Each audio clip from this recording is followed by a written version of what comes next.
Hey everyone, Decov13 here, and welcome back to some more Let's Play Fate Stay Night. Alright, heading to day 3 now. And day 3 should be when things kick off a little bit, at least according to the prologue. So yeah, let's see what happens. February 2nd. Long day, long night.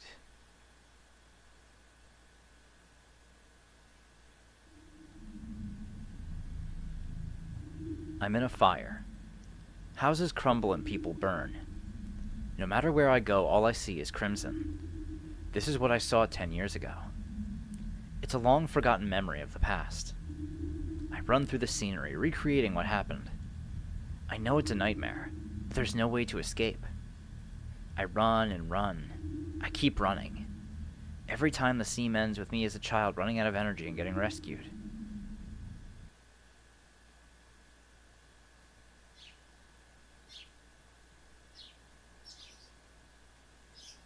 I wake up feeling wrong. A hand to my forehead tells me I'm sweating, even though it's winter. The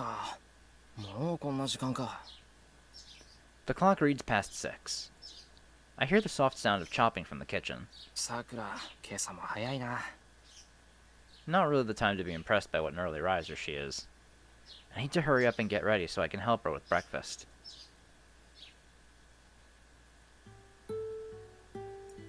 Shiro, 今日どうするのよ。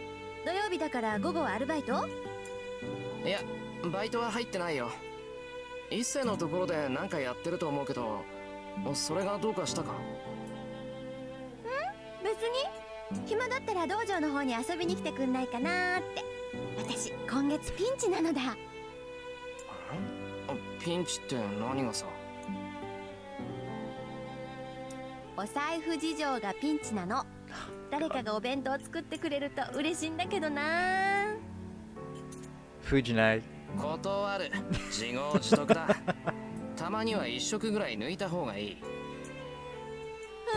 で、シロには期待してないもん。私が頼りにしてるのはさくらちゃんだけなんだから。ね、さくらちゃん。は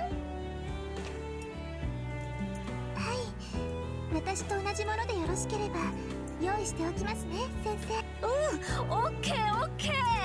じゃあ今日は一緒にお昼を食べましょう。Breakfast goes smoothly. Today's menu includes the typical sides, and the main dish is braised lotus root, konnyaku, and chicken. Sakura probably didn't need to make such an elaborate dish for breakfast, but I'm guessing she made extra to pack for lunch. Sakura is a member of the Kyudo Club, and Fujine is the club's faculty advisor. Nobody would think it was weird for the two of them to have the same lunch. そういえばシロ、今朝は遅かったけど何かあった？ Fujine looks my way as she sips her miso soup. As much as she's just kind of out there most of the time, she's pretty sharp about this kind of thing. 昔の夢を見た。寝覚めがすっげえ悪かっただけで、あとはなんともない。なんだ、いつものことか。なら安心かな。It's not an interesting topic for Fujine, so she shifts the conversation in another direction. That doesn't bother me one bit. 10 years ago, I used to have nightmares a lot, back when I couldn't shake the memory of the fire. But as time went on, those nightmares grew less and less frequent. I've gotten to the point where the dreams don't bother me anymore. I've been told my nightmares were pretty bad back then, though. Fujine was already with us by then, and she's been sensitive about changes in me since. シロ、食欲はある？今朝に限ってないとかない？ない。なんともないんだから、人の夢にかこつけて飯を横取りするな。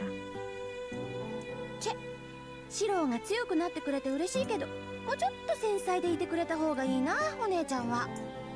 そりゃこっちのセリフだ。もうちょっと可憐になってくれた方がいいぞ、弟分としては。We both huff and turn our heads away from each other. Seeing that as a sign that I'm fine, Fujine smiles in relief. Honestly, I appreciate her consideration. But I know she'll get an ego about it if I say it directly, so I pretend to grunt and protest instead. Sakura looks puzzled by our interaction.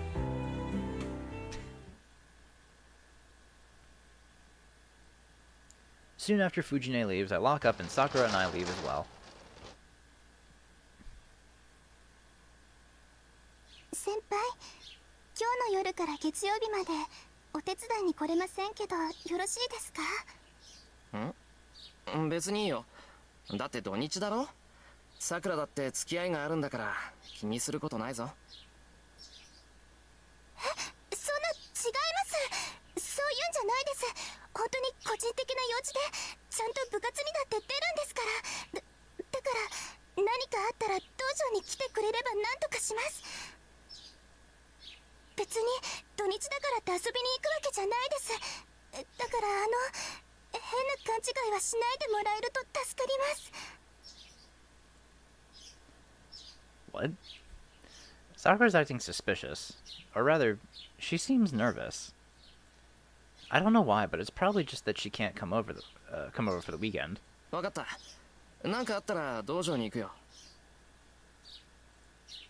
はい、そうしてもらえれば嬉しいです。 Sakura sighs in relief. But the moment Sakura lowers her gaze, her expression stiffens. 先輩って。 Hmm? Sakura's staring at my left hand. I look down and see blood trickling from it. あれ? I pull up my shirt sleeve. Yep, blood. なんだこれ。昨日の夜ガラクタいじってて切ったかな。 But I don't feel any pain. Looks like there's a welt on my hand.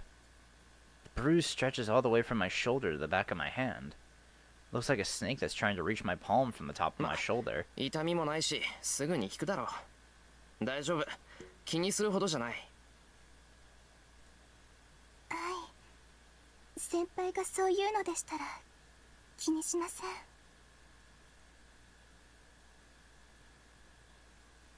The sight of the blood probably made Sakura sick since she's keeping her head down.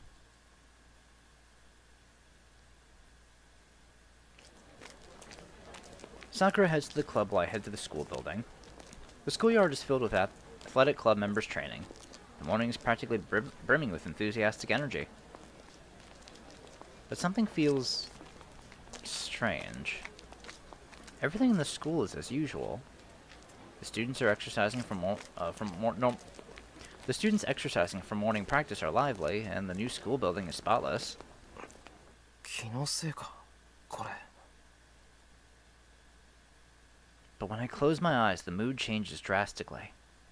The building walls feel stained, like membranes have latched onto them, and the students themselves seem like empty dolls.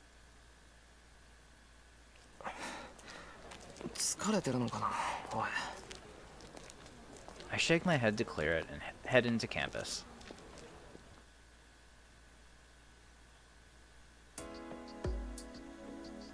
School ends early on Saturdays. Classes end in the morning, but by the time I finish helping Issei, the sun is starting to set. さて、そろそろ帰るか。 I pack my bag and leave the classroom.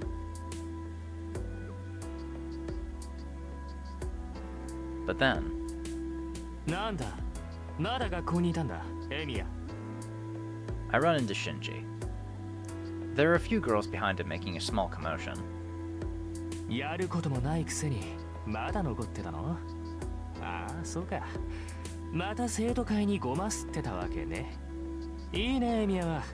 部活なんてやんなくても内心稼げるんだからさ。生徒会の手伝いじゃないぞ。学校の備品を直すのは生徒として当たり前だろ。使ってるのは俺たちなんだから。よく言うよ。エミヤに言わせれば何だって当たり前だからね。そういういい子ぶりが勘に触るって前に言わなかったっけ？すまん。よく覚えていない。それシンジの口癖だと思っていたからどうも聞き流してたみたいだ。 It's a good way to shut it down. そうか。それじゃあ学校にあるものなら何でも直してくれるんだ、エミヤは。何でも直すなんて無理だ。せいぜい面倒見るぐらいだが。よし、なら頼まれてくれよ。うちの弓道場さ、今割と散らかってるんだよね。弦も巻いてないのが溜まってるし、安土の掃除もできてない。暇ならさ、そっちの方もよろしくやってくれないかな。That sounds like something maybe the vice captain should take care of. 元弓道部員だろ。生徒会になんか尻尾振ってないで、たまには僕たちの役に立ってくれ。ちょっと先輩、それって先輩が藤村先生に言われてたことじゃなかった？ That sounds about right. そうですよ。ちゃんとやっておかないと明日怒られますよ。でもさ、今から片付けしてたら店閉まるじゃん。そこの人がやってくれるんならそれでいいんじゃないの？悪いよ。それに部外者に後片付けなんかできるわけないし。そうでもないんじゃない？あの人元弓道部員だってシンジが言ってるしさ、任せちゃえばいいのよ。 The girls behind Shinji are awfully chatty. They seem to be Kyudo members, but since I don't recognize any of them, they must be the members Shinji recruited recently.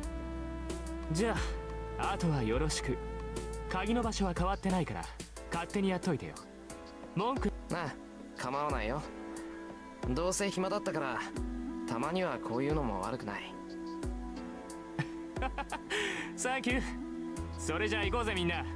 つまんない雑用はあいつがやっといてくれるってさ。待ってよ先輩。じゃああとはよろしくお願いしますね先輩。 What a horribly unpleasant person. I miss extrovert Shinji. We haven't even gotten to any of them. We're barely even started this fucking game, and I already hate his ass. Like, extrovert Shinji might not have been around that long in Extra, but I don't feel this animosity towards him. Even with CCC, I liked Shinji in CCC. Extrovert Shinji in CCC was a really good character. Fuck this guy. Anyway, I cleaned the Kyudo dojo without any problem, since I'm familiar with it. It's a big room, so it took a while, but it was kind of fun cleaning the place I used to spend so much time in until a year and a half ago. Midway through, I considered trying to shoot a bit, but decided not to. It would be rude to the owner of the bow. If I want to shoot, all I have to do is bring in my own bow and visit. I look at the time and it's way past curfew. It's a little after 7. The school gates must be closed by now, so there's no need for me to rush out. Now that I look closely, I don't remember the dojo being so dirty before. There's dirt and grime all over the place, like behind the bow rest in the club room.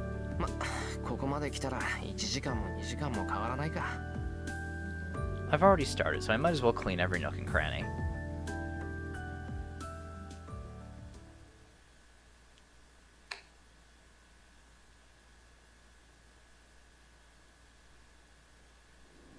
The wind is starting to pick up. It's so cold my cheeks start to sting. Fuyuki typically isn't cold at night during winter, but tonight's certainly an exception.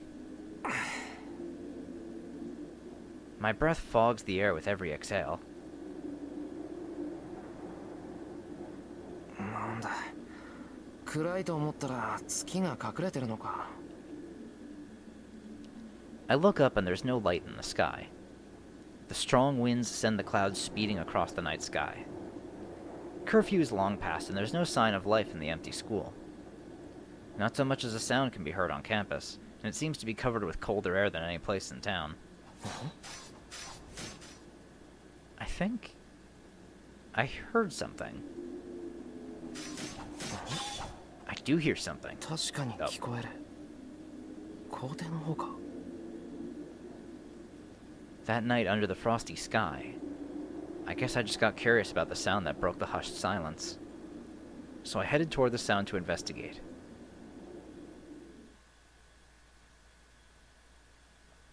I go to the schoolyard.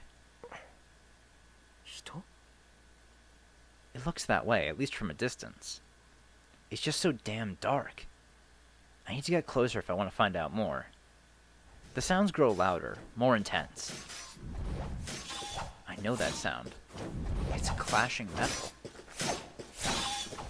It sounds like a fight. 何考えてるんだ俺。 I'm being stupid, obviously. Who would ever fight in a school courtyard with weapons like that? And then, it was probably a gut instinct that sensed the danger. Or maybe keeping out of sight as I was approached was just a stroke of luck. Whatever the reason, I hid behind a tree big enough to conceal me and took a closer look at the source of the sound.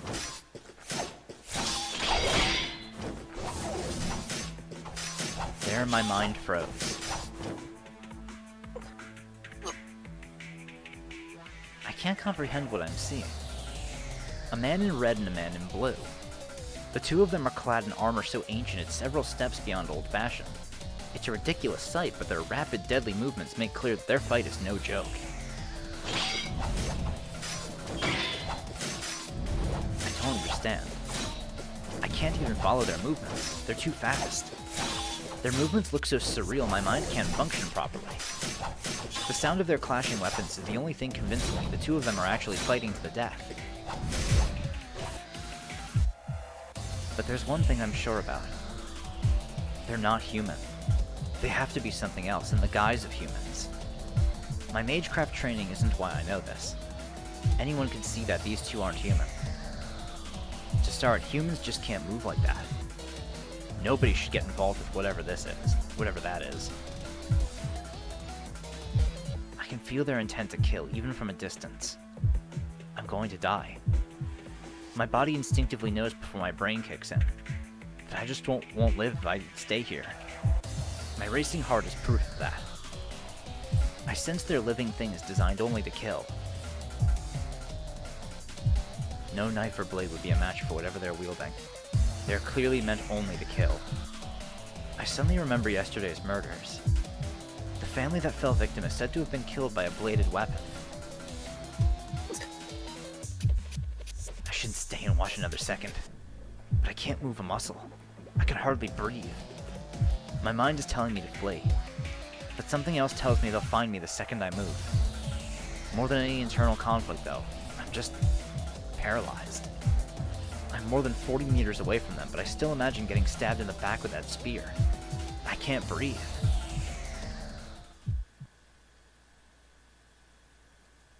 The sounds stop. The two figures separate and stand, facing each other. Just as I'm starting to feel a sense of relief that the fight's over, another stronger sense of malice creeps over me. My heart feels like it's shriveled up in my chest. The numbness in my body turns to convulsions, and I clench my teeth in an effort to compose myself. 嘘だ。なんだあいつ。 A nauseatingly high amount of magical energy flows into the man in blue. Kiritsugu once demonstrated to me how to draw in magical energy from one's surroundings. It was a kind of magecraft so beautiful that it impressed even an apprentice mage like me. But this is different. The same way even the simple act of drinking water can look revolting if done excessively. The man in blue appears to be binge eating. The sight is so extreme that anyone with magical energy would find it repulsive.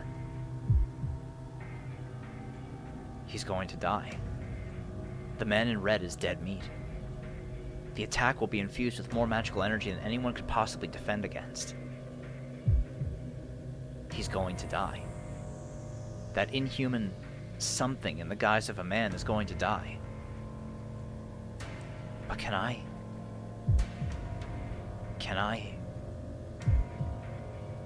just let this happen? That question shakes me out of my paralysis. My body is suddenly free, and I take a deep breath. 誰だ。 The man in blue glares in my direction. The man in blue crouches in a way that tells me one thing. I'm his new target.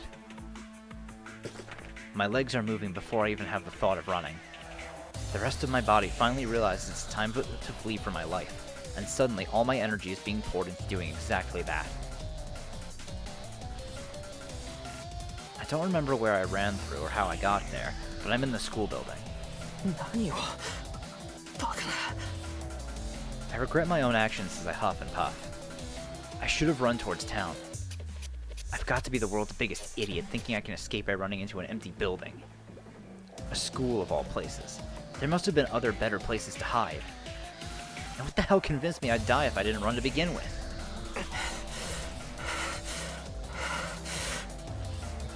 My chest burns from all the running. I turn around, but I don't sense anything pursuing me. The only sound is my own footsteps. I can finally stop. My feet can barely move another step. I gulp down lungfuls of air, trying to slow my heart down, and I breathe a sigh of relief. I survived. 何だったんだ今の。 I try to recall what I just saw as I catch my breath. One thing's for sure. I definitely wasn't meant to see that. Things that looked human fighting in the schoolyard at night. That's all I can really remember. But I'd seen something else out of the corner of my eye. もう一人誰かいた気がするけど。 I can't remember what they looked like, though. Honestly, I couldn't afford to look at anything other than the two figures locked in combat. けどこれでともかく。追いかけっこは終わりだろ。 Uh-oh. The voice comes from right in front of me. いや、割と遠くまで走ったな、お前。 I can't breathe. My mind goes blank. I can't think. But I know that I'm going to die. 逃げられないってのはお前自身が誰よりも分かってたんだろう。何やられる側ってのは得てしてそういうもんだ。別に恥じることじゃない。 And with that, he raises his spear. 運が悪かったな、坊主。ま、見られたからには死んでくれよ。 No mercy. No compassion. His spear pierces my heart. I didn't even have time to dodge. No training I ever did prepared me for this. I knew I was going to die. I knew the spear was going to impale me, but I couldn't move.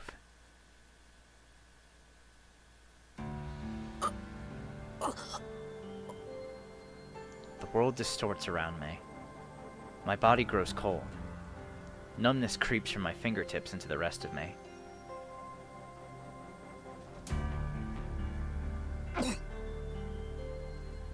I cough up blood. Once. I felt like there should have been more, but it was just the one cough. That spear must have been special. My blood slows and grows stagnant. My heart just stops, all from a single strike of that spear. I can't see anything. I don't feel anything.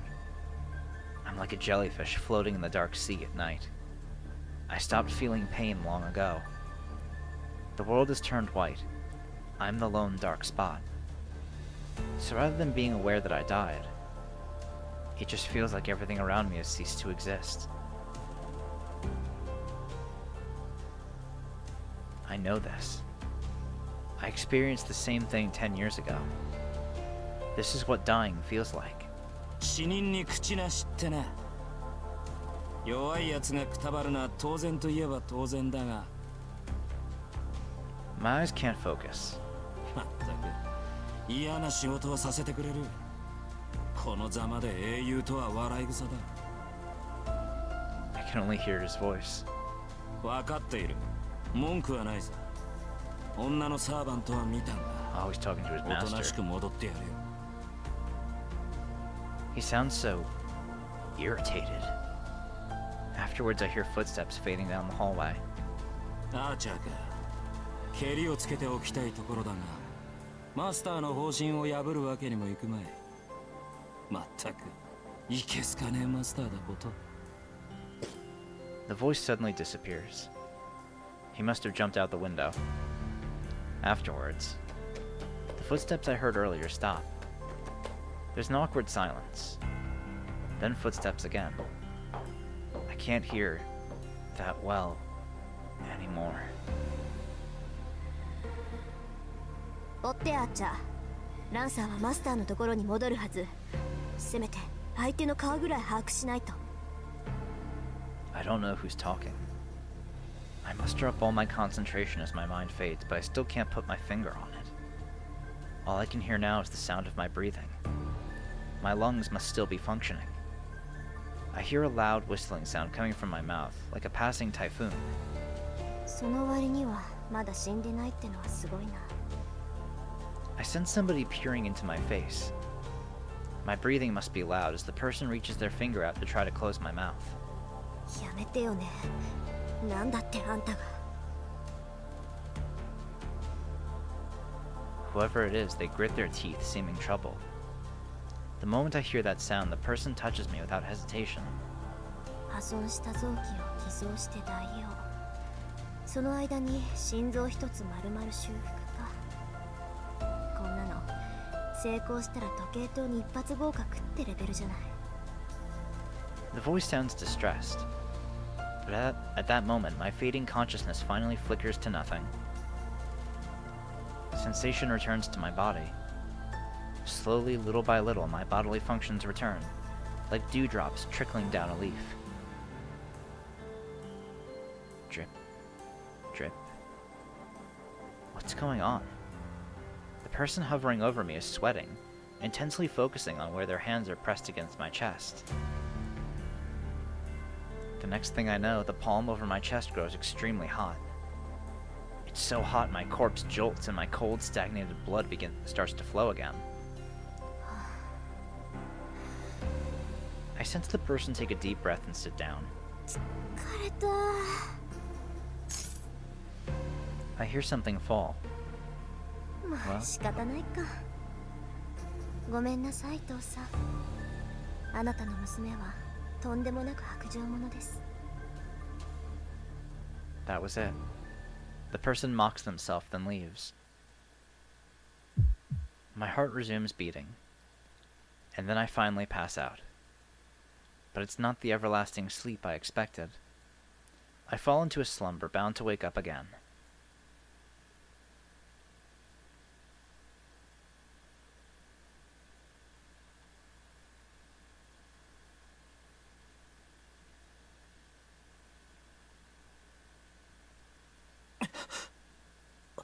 I wake up suddenly. I feel sick and my entire body aches. Every time my heart beats, a sharp pain stabs my head. 何が起きた？ My intense headache prevents me from remembering anything. My body is cold and stiff, likely because I've been sleeping in the hallway for a long time. The only thing I can figure out is that the chest area of my uniform is torn, and my blood stains the hall floor.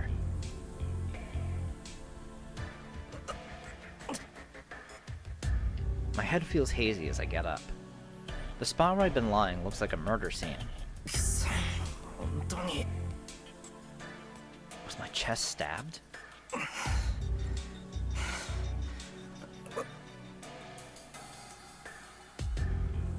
I fight down a surge of nausea as I head into a nearby classroom.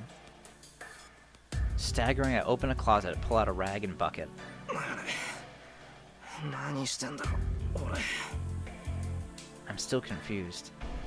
I encountered something unbelievable, then it murdered me. But here I am, still trying to clean up after myself. How stupid can I be? くそ、落ちない。 I wipe at the floor with a rag I found. I managed to wipe off the blood despite the incredible weakness in my whole body, then gather up everything scattered around the floor and shove it in my pockets. This may be my way of hiding any evidence. I must be doing such stupid stuff because my head's all hazy. I put the rag and bucket away and stagger out of the school like a zombie. My body heats up with every step I take. It's so cold outside, yet my body seems to be on fire.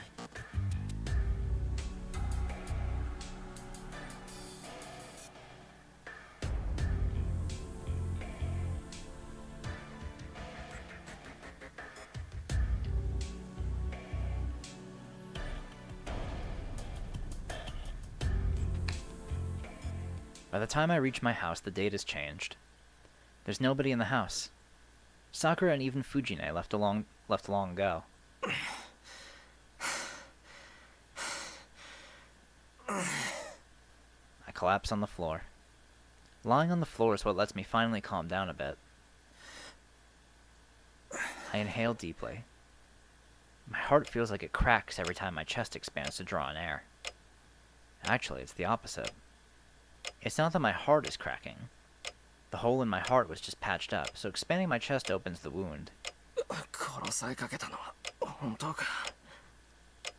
That's also not true. I wasn't almost killed. I was killed. But someone saved me, and now I'm alive.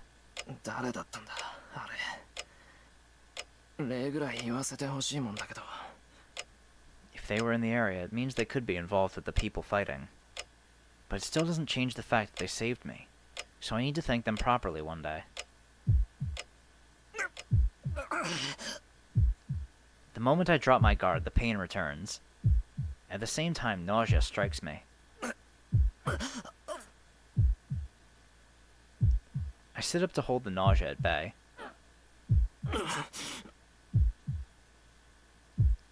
I place my hand on my bare chest where the uniform is torn. I might have been saved, but my chest was, as a matter of fact, pierced. That feeling, the agony of the spear tip piercing my chest, isn't something I can easily forget. くそ。しばらく夢に見るぞこれ。 When I close my eyes, I feel the spear thrust again. I try to shake that delusion off, and I make every effort to regain my composure.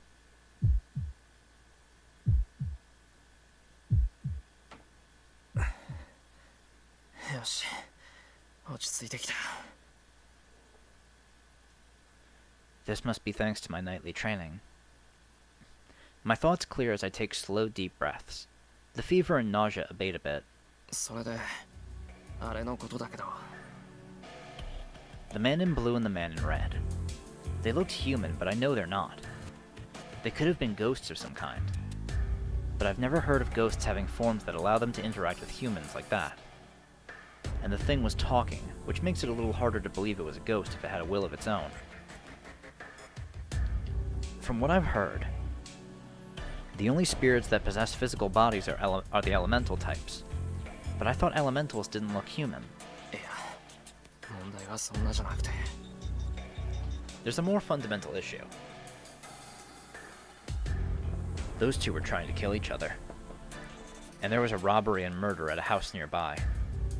Eerie stuff like that has been plaguing Fuyuki lately. With all of this in mind, the only conclusion I can come to...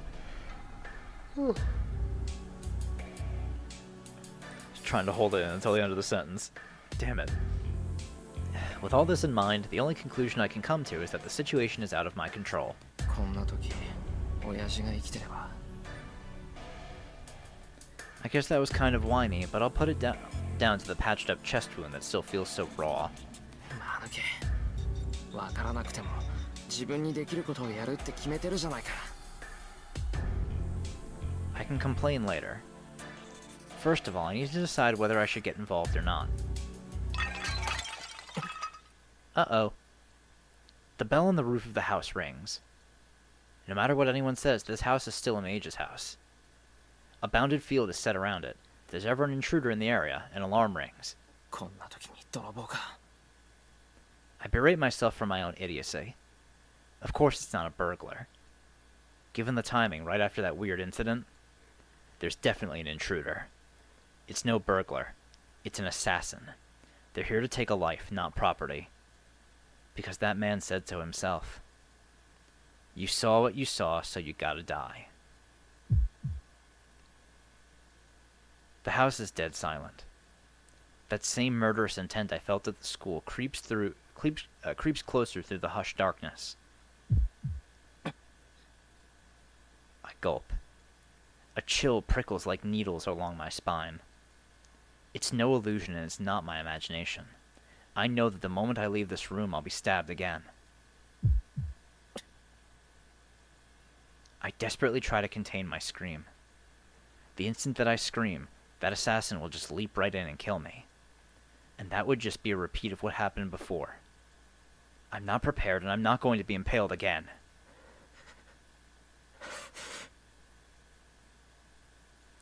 My breathing grows labored as soon as that thought crosses my mind. I'm mad. I'm mad at myself for being afraid, and I'm mad that I've put myself in a situation where I'll so easily lose my life after it was saved earlier the same damn day.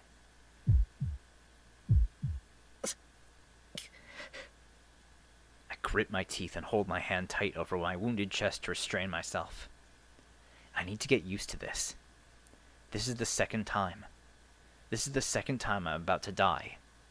That alone motivates me not to die so pathetically as last time. Am I not a mage after all? And if I can't even defend myself from this, what were my 8 years of training for?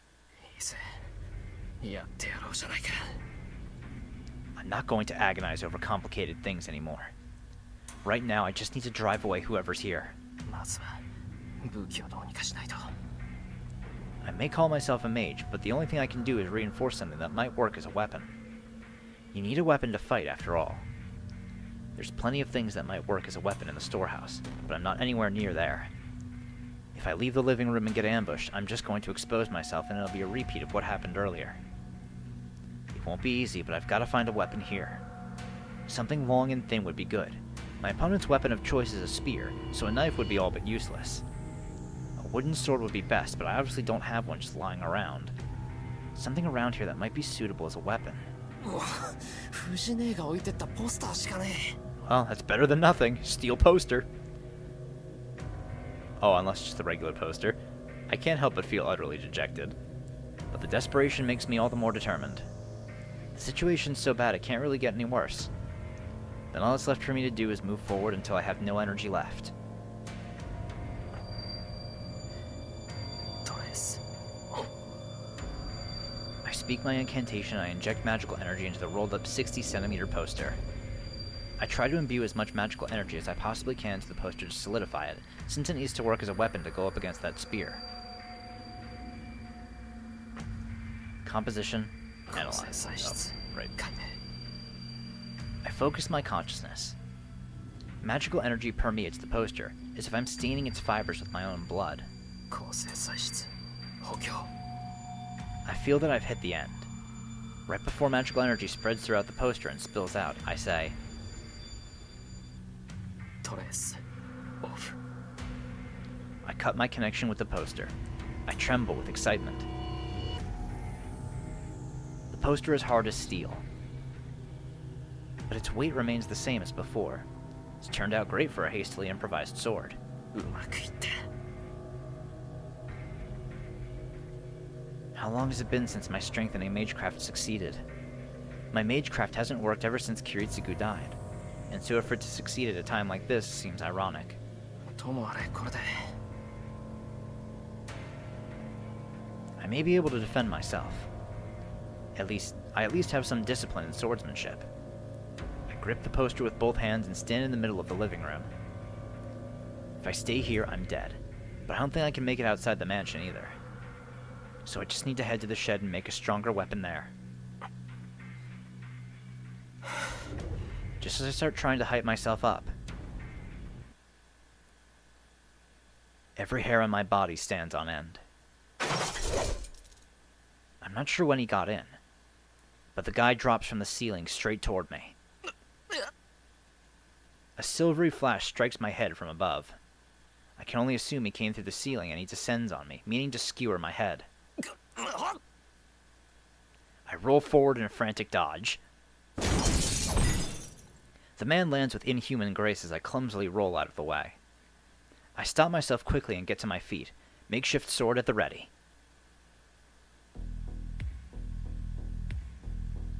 The guy turns lazily, looking bored. 余計な手間を見えていればいたかろうと俺なりの配慮だったのだがな He shifts the spear to his other hand in a slow, fluid movement. I don't know why, but he doesn't seem as aggressive as he did at the school.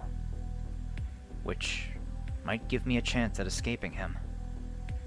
まったく一日に同じ人間を二度殺す羽目になるとはないつになろうと人の世は血生臭いということか He's complaining to himself, like I'm not even here. I slowly retreat back out of the room. Only 3 more meters until I reach the window. I'll run out, then it's only about 20 meters to the shed once I reach the yard. Then I should quickly じゃあな、今度こそ迷うなよ、坊主。He says it almost absent-mindedly, like it was just an afterthought.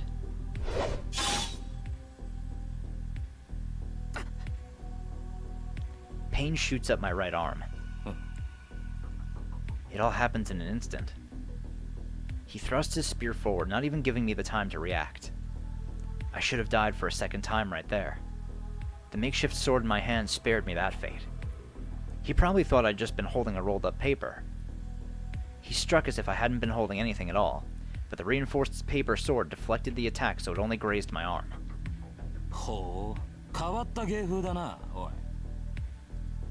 His expression goes blank. His casual attitude from earlier vanishes entirely. He watches me now like a feral animal eyeing its prey. Crap. I was clearly wrong thinking things would be okay. This thing before me is some kind of demon, unbound by logic. I keenly realized that letting my guard down even for a second was beyond ludicrous. That's right. Desperate as things are, I should have just made a break for the window right after whatever miracle let me dodge his first strike from above. ただの坊主かと思ったが、なるほど。微弱だが魔力を感じる。心臓をうがたれて生きているってのはそういうことか。The end of his spear points towards me. I can't block that. There's no way I'll be able to block that swift attack. I could have at least braced myself if he had a sword, no matter how fast he might be with it. But he's holding a spear. A sword is a whole line, but a spear is only a point. How am I supposed to block a point which I can't even see how fast it moves? いいぜ。少しは楽しめそうじゃないか。The man drops into a lower stance. In a flash,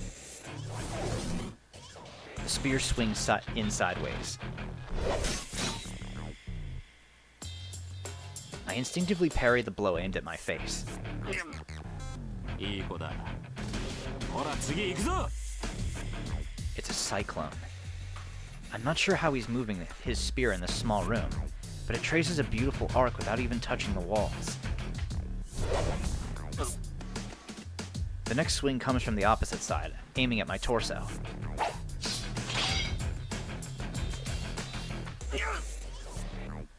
The force of the swing bends my makeshift sword as I try to parry. Monstrous. Is that a hammer he's swinging? Damn. Numbness in my arms is telling me that they might be broken.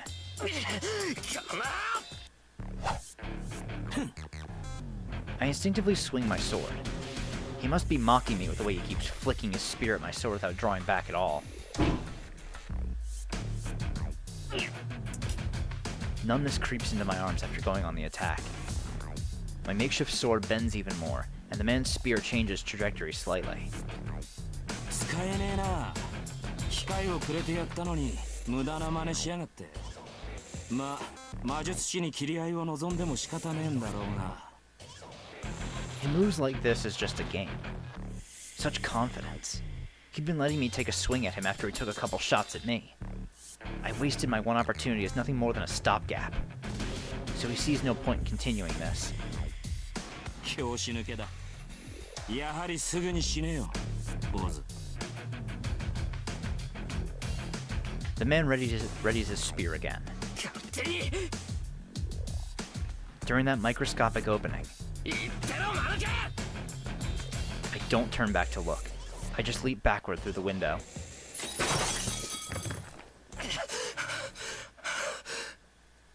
My back shatters the window and I roll out into the yard. I roll a few times, spring upward, and I blindly make my next move. I twist my entire body and swing behind myself. I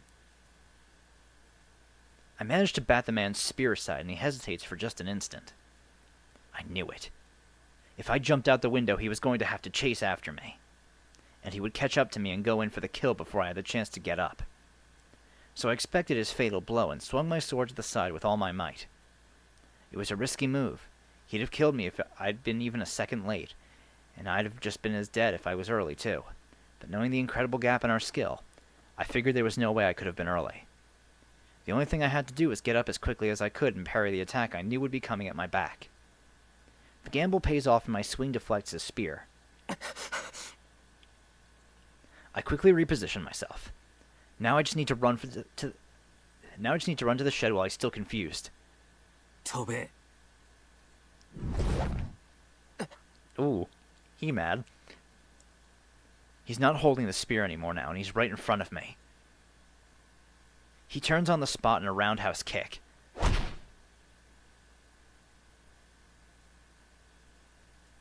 Scenery goes flying by. My chest goes numb where he kicked me. I can't breathe. The biggest surprise? I'm actually flying through the air. I never thought a guy kicking me would send me into the air like a damn ball. I fall hard onto my back. I slam into a wall, and the impact likely breaking my back, and slide down to the ground. I can't breathe. My vision blurs. By a stroke of luck, he's thrown me into the shed I wanted to reach. I lean against the wall, trying to rouse myself.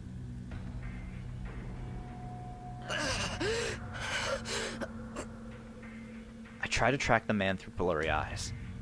He kicked me nearly 20 meters away. The guy picks his spear up and rushes straight at me. I'm going to die. There's nothing I can do now. He's going to reach me. If I don't want to die, I need to get up and parry his hit. The tip of the spear surges. I can't even look back at him. My body, on the verge of collapse, practically greets the spear. 男だったらちゃんと立ってる What dumb luck. My knees give out. I can't hold myself up. The spear goes over my head and violently impales the shed's heavy door, pushing it open. And this is my last chance. If only I could get inside the shed, there should be something I can use as a weapon. I crawl into the shed on all fours. Just then, そらこれでしまいだ he launches the spear at me. こんな I block it. I open up the rolled poster to create a single-use shield. The impact makes a dull sound. The poster, unrolled, probably isn't as strong. It blocks the spear, but it tears apart, returning to a normal bit of paper. The spear's impact flings me against the wall. I fall on my butt and try to get my heart beating again after it feels like it's trying to quit on me. The moment I raise my head to try to grab something to use as a weapon, 爪だ今のは割と驚かされたぜ坊主 the man points his spear in front of my face. I can't do anything else now. His spear is pointed directly at my heart. I know this feeling. It's the scent of death assailing my nostrils, reminding me of the pain I felt a few hours ago. しかしわからねえな起点は効くくせに魔術はからっきしときた筋はいいようだがまだ若すぎたか I don't hear the man's voice. My attention is focused on the weapon pointed at me. Obviously. The moment he thrusts, I'm dead. What else is there to think of it at this point? もしやとは思うがお前が7人目だったのかもなまだとしてもこれで終わりなんだが His arm jerks. I wasn't able to see his movements earlier, but now I see every last one in slow motion. There's a bolt of silvery light. The tip seems like it's being drawn towards my heart. Blood will gush from the wound in just a second. I know this feeling. That sensation of iron piercing my body. The taste of blood that will well up in my throat. That feeling of the world around me fading. I experienced all of it earlier today. And now I'm going to have to experience it again? Really? I don't understand. Why do I have to be the one who goes through this? This is bullshit. No, I can't die in vain in a place like this. I was saved. If I was saved, I can't just die like this. I need to live to fulfill my obligations. I won't be able to do that if I'm dead. The spear is still going to impale me, though. The tip will tear through my flesh, break my ribs, and bore into my heart. I'm mad. It shouldn't be so damn easy to kill people like this. I'm going to die, and it's bullshit. I'm going to die twice in a single goddamn day. Everything is fucking bullshit. I'm going to die, and I didn't even have the opportunity to be afraid of this whole goddamn mess. ふざけるな。俺は I'm not going to let myself die senselessly. To the likes of you!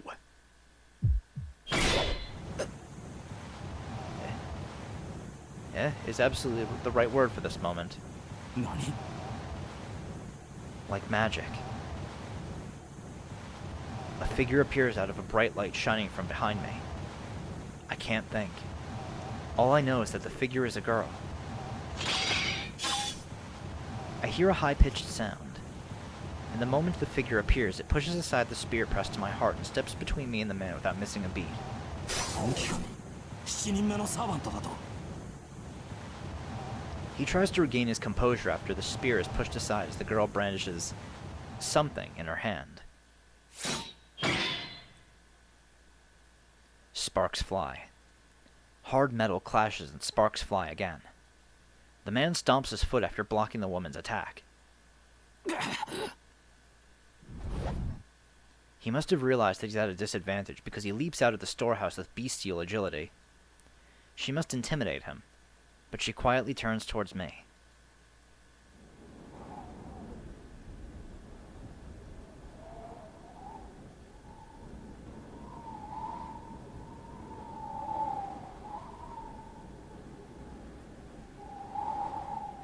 The wind is strong today.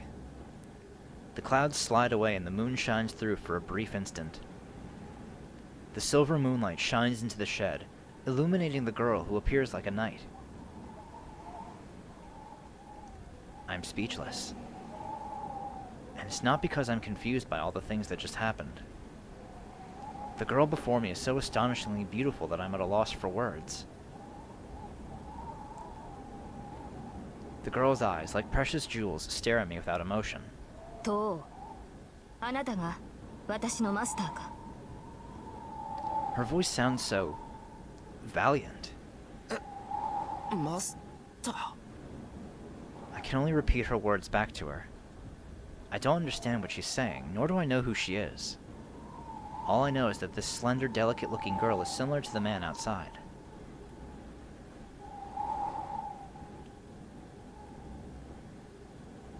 She says nothing, continuing to look at me in silence.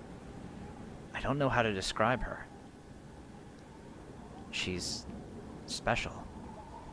So special that I forget entirely about the man outside, even though he might attack at any moment. Time seems to have stopped. Even the fear of death I'd felt moments ago vanishes, and there's only the girl standing before me.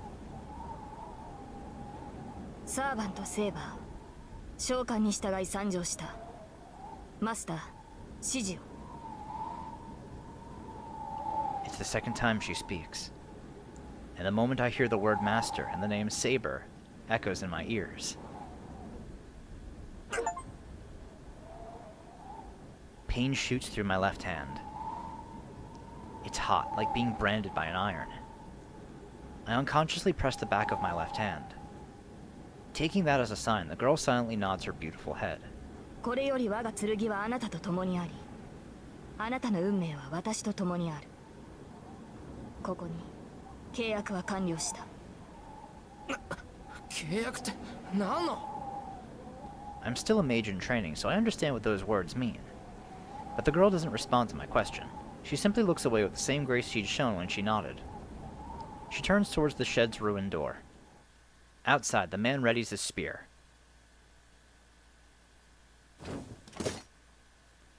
She moves faster than expected. The girl in knight's armor leaps out of the shed without hesitation. I forget about the pain I feel and get up to follow her. She can't possibly go up against that guy. No matter how heavily armored she is, she's smaller than I am. やめ The echoing clang drowns out my words.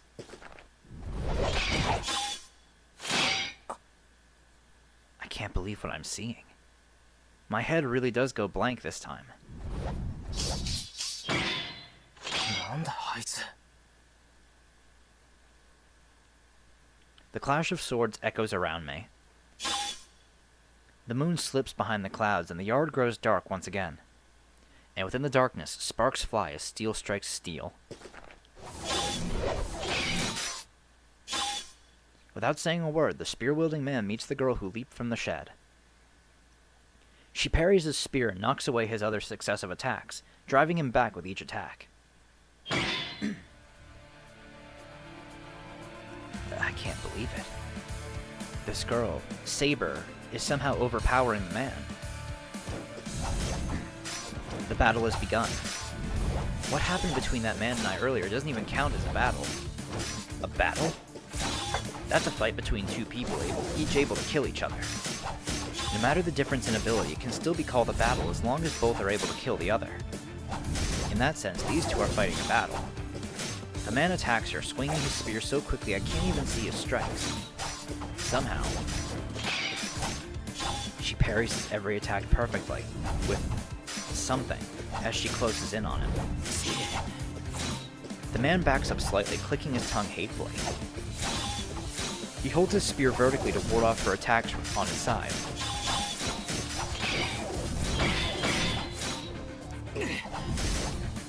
For a moment, his spear glows. His attack almost looks like it caused an explosion. The man's spear sparks as if electrified every time whatever weapon the girl is wielding strikes it. The man and I could both tell what it is. It's furious magical energy, so dense it can actually be seen.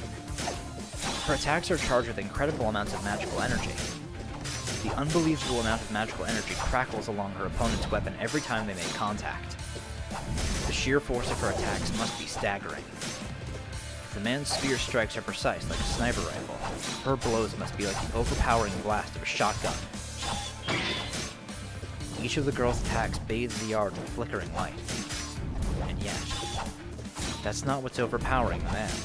卑怯者め、自らの武器を隠すとは何事か。 The man curses at the girl as he evades her unrelenting attacks. She doesn't respond other than to step up her attacks with her invisible weapon. The man retreats, having hardly so much as a chance to counterattack. Her weapon is invisible. Without being able to determine the weapon's range, it'd be reckless to go in for an attack. That's the trouble with an invisible weapon. But she's definitely got something in her hand. I can't make out anything of its shape or length. Maybe it's transparent to begin with. No matter how many times sparks fly from it, I never get a look at the weapon's profile. Parrying her strikes must be taking a lot out of the man. His movements aren't as sharp as they had been. It's the first sound the girl makes. She attacks all the more furiously. It's a merciless, unyielding dance of blades. The flying sparks remind me of a blacksmith striking iron. And the spear-wielding man continues defending himself as he disapprovingly clicks his tongue. Honestly, I can't help but admire the man, even though he tried to kill me. He's able to defend himself from an invisible weapon, relying only on readying the girl's swings and relying only on reading the girl's swings and footwork. But that's all he can do. When an opponent is so completely on defense, the only thing you need to do is beat them down. The girl steps in closer. She smashes down, striking with all her might. 調子に乗るな、たわけ。 Seeing his chance, the man disappears. Or rather, he retreats back as if to disappear. The girl's swing cuts through the air and smashes into the ground, kicking up dust. Her massive swing, which seemed to be a fatal blow against the cornered spearman, proved easy to dodge. バカ、何やってんだあいつ。 Even I could tell what happened, even at this distance. Her careful, precise attacks earlier may have worn the man down. The tremendous swing meant to deal the finishing blow wouldn't ever touch him. The relentless attacks must have put incredible strain on the man's body as he tried to defend himself. Yet he suppressed that pain for a single moment to jump away. He knew that her last attack would determine the victor. The man jumps back several meters, then comes in to strike once again the moment his feet touch the ground. He jumps in a triangular pattern and leaps toward the girl as if revisiting his steps. The girl's sword is still embedded in the ground. It's a fatal opening. The red spear returns in less than a second. The girl twists her body around like a top, while her sword is still embedded in the ground. The whole thing happens in a matter of seconds. The man sees his mistake and tries to correct, as the girl uses this brief moment to use her whole body to attack.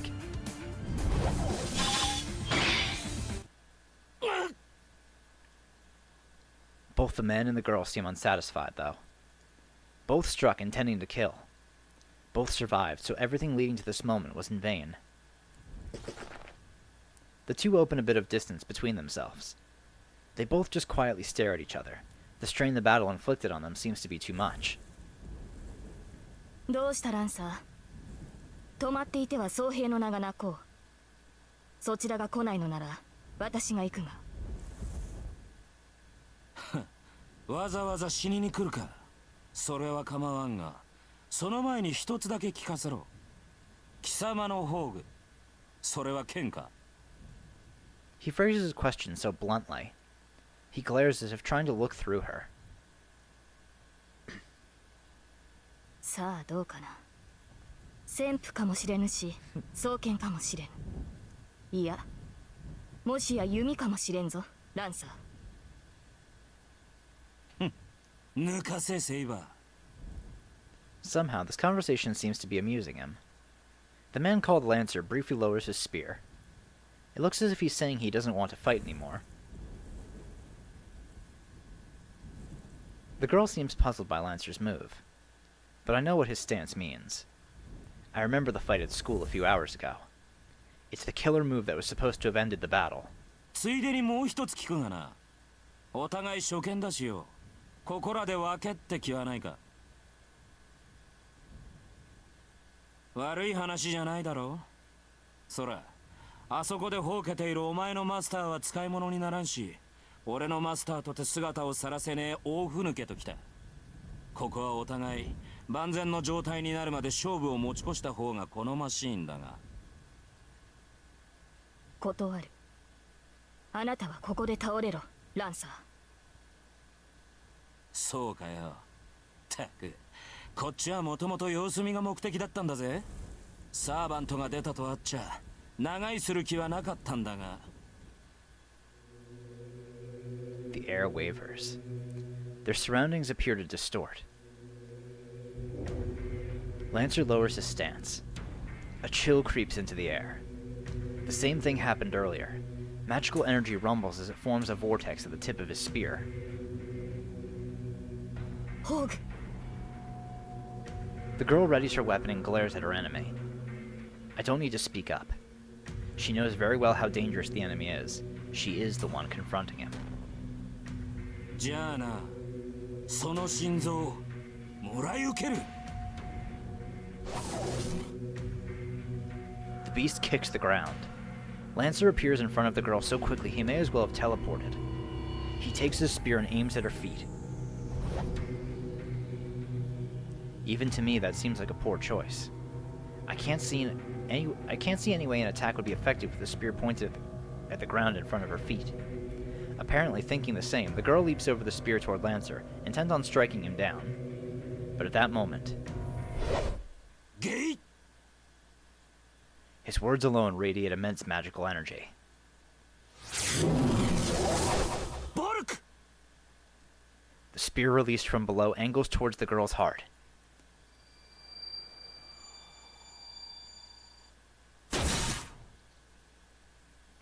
Her body hangs in the air. The blow sends her flying in a wide arc. She smashes heavily into the ground.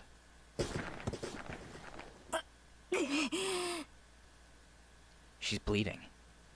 She had been unscathed until now, but her heart is pierced, and she is bleeding profusely. 呪詛。いや、今のは因果の逆転か。 I'm just as bewildered. But watching from afar may have given me a better perspective on how bizarre the attack was. The spear had been aimed at her feet, I'm sure of that. But then it just changed direction, moving and stretching impossibly to pierce the girl's heart. And yet, the spear itself neither stretched nor changed direction. It seemed, bizarrely, as if the spear had been thrust into her chest from the very beginning, almost naturally. It wasn't as simple as the spear changing its trajectory and piercing the heart. The spear didn't change course, it altered truth itself to make that happen. The moment he spoke those words and released his spear, the intent of piercing her heart had been realized. Essentially, his attack reversed cause and effect.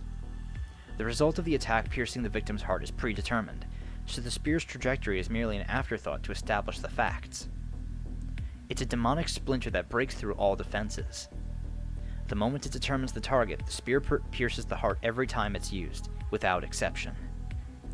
How can anyone defend against such a completely insane attack? No matter what effort the target makes to evade, the spear will always pierce their heart, which makes it fatal. An accursed spear that always pierces the opponent when used. However, the girl evades by a hairbreadth. The spear did penetrate her, but it didn't hit anything vital. Her actions in evading the spear seemed even more impossible than the spear itself. The moment the spear was thrust, the girl turned in reverse direction with an incredible effort of will and strength, as if she knew what was going to happen. She was either incredibly lucky or had just enough protection to dampen the spear's curse. Whatever it is, the girl manages to avoid the fatal blow, and so survives Lancer's ultimate attack.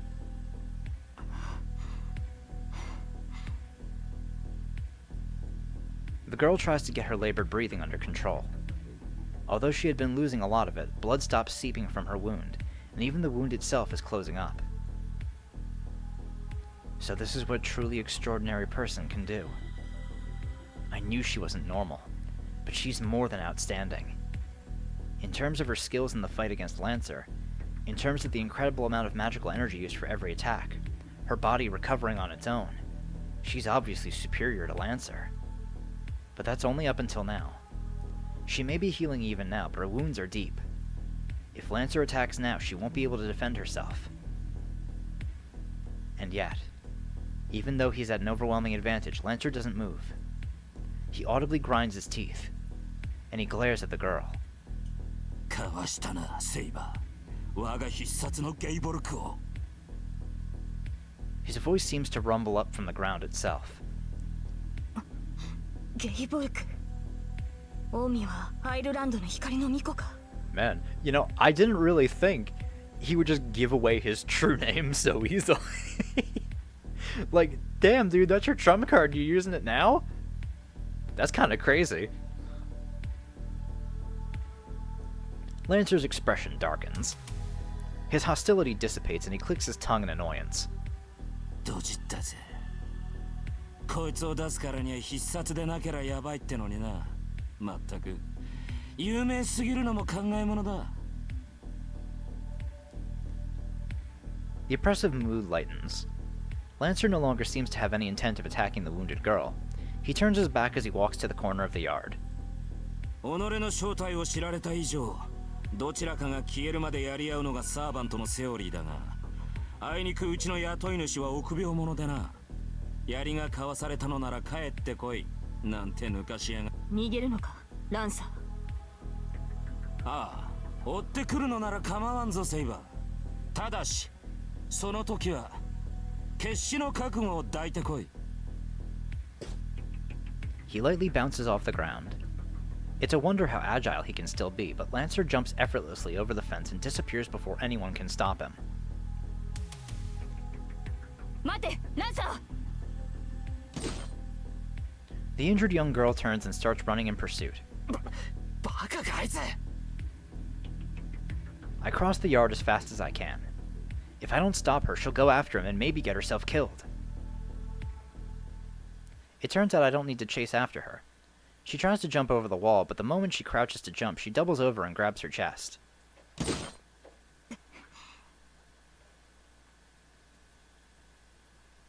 I hurry over to check on her.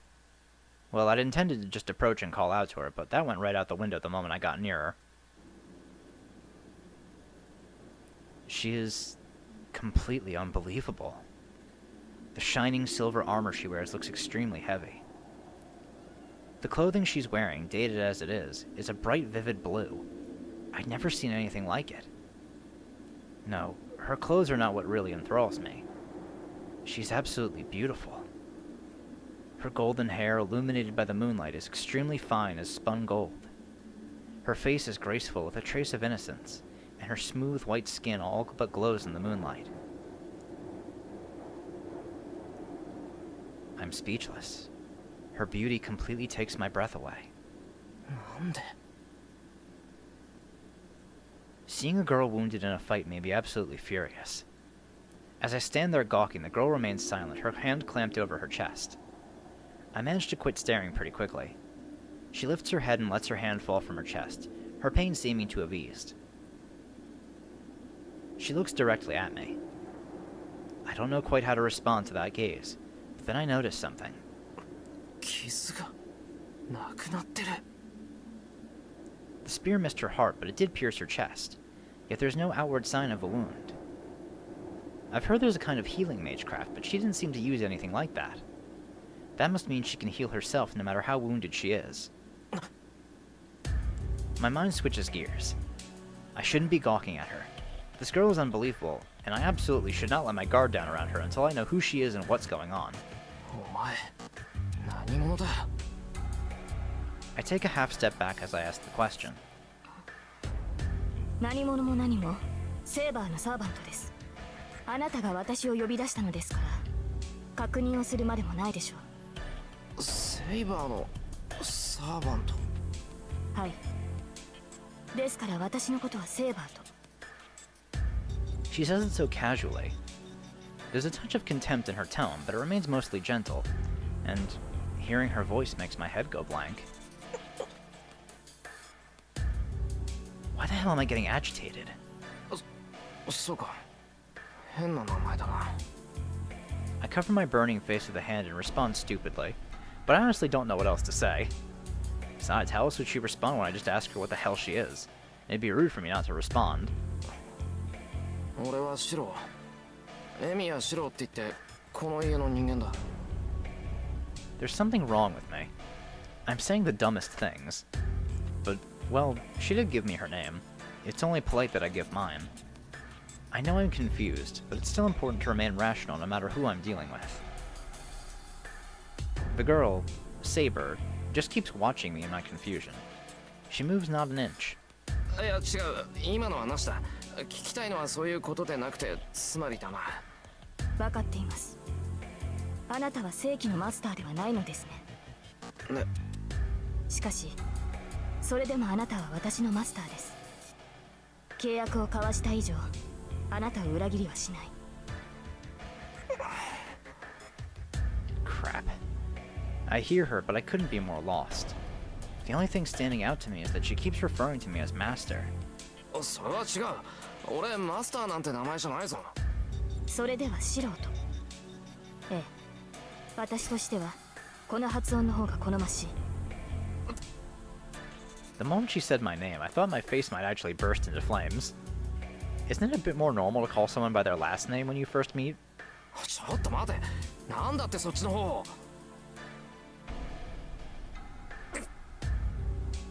A strange sensation tingles through my left hand. The back of my hand is burning. A strange pattern appears on the back of my left hand like a tattoo. それは霊樹と呼ばれるものです、シロ。私たちサーバントを律する3つの命令権であり、マスターとしての命でもある。むやみな使用は避けるように。お前シロ、傷の治療を。Her tone is cold now. It seems she's not focused on me, but something elsewhere. 待てまさか俺に言ってるのか悪いけどそんな難しい魔術は知らないしそれにもう治ってるじゃないかそれ Saber frowns. I feel like I've said something that disappoints her. ではこのままで臨みます。自動修復は外面を覆っただけですが、あと一度の戦闘ならば支障はないでしょう。あと一度って何を外の敵は2人。この程度の重圧なら数秒で倒しうる相手です。Saber leaps over the wall effortlessly. Just like Lancer, she makes it look easy. And now I'm just alone in the yard. 外に敵 I realize what she means as soon as I say it. ちょっと待て、まだ戦うっていうのか、お前。 I move without thinking. I run as fast as I can toward the gate.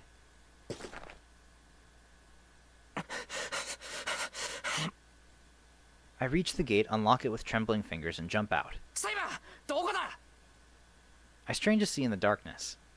Clouds have completely obscured the moon, leaving it pitch dark. Now of all times. But I hear something nearby. そこか。 I run to an empty pathway. It happens all in an instant.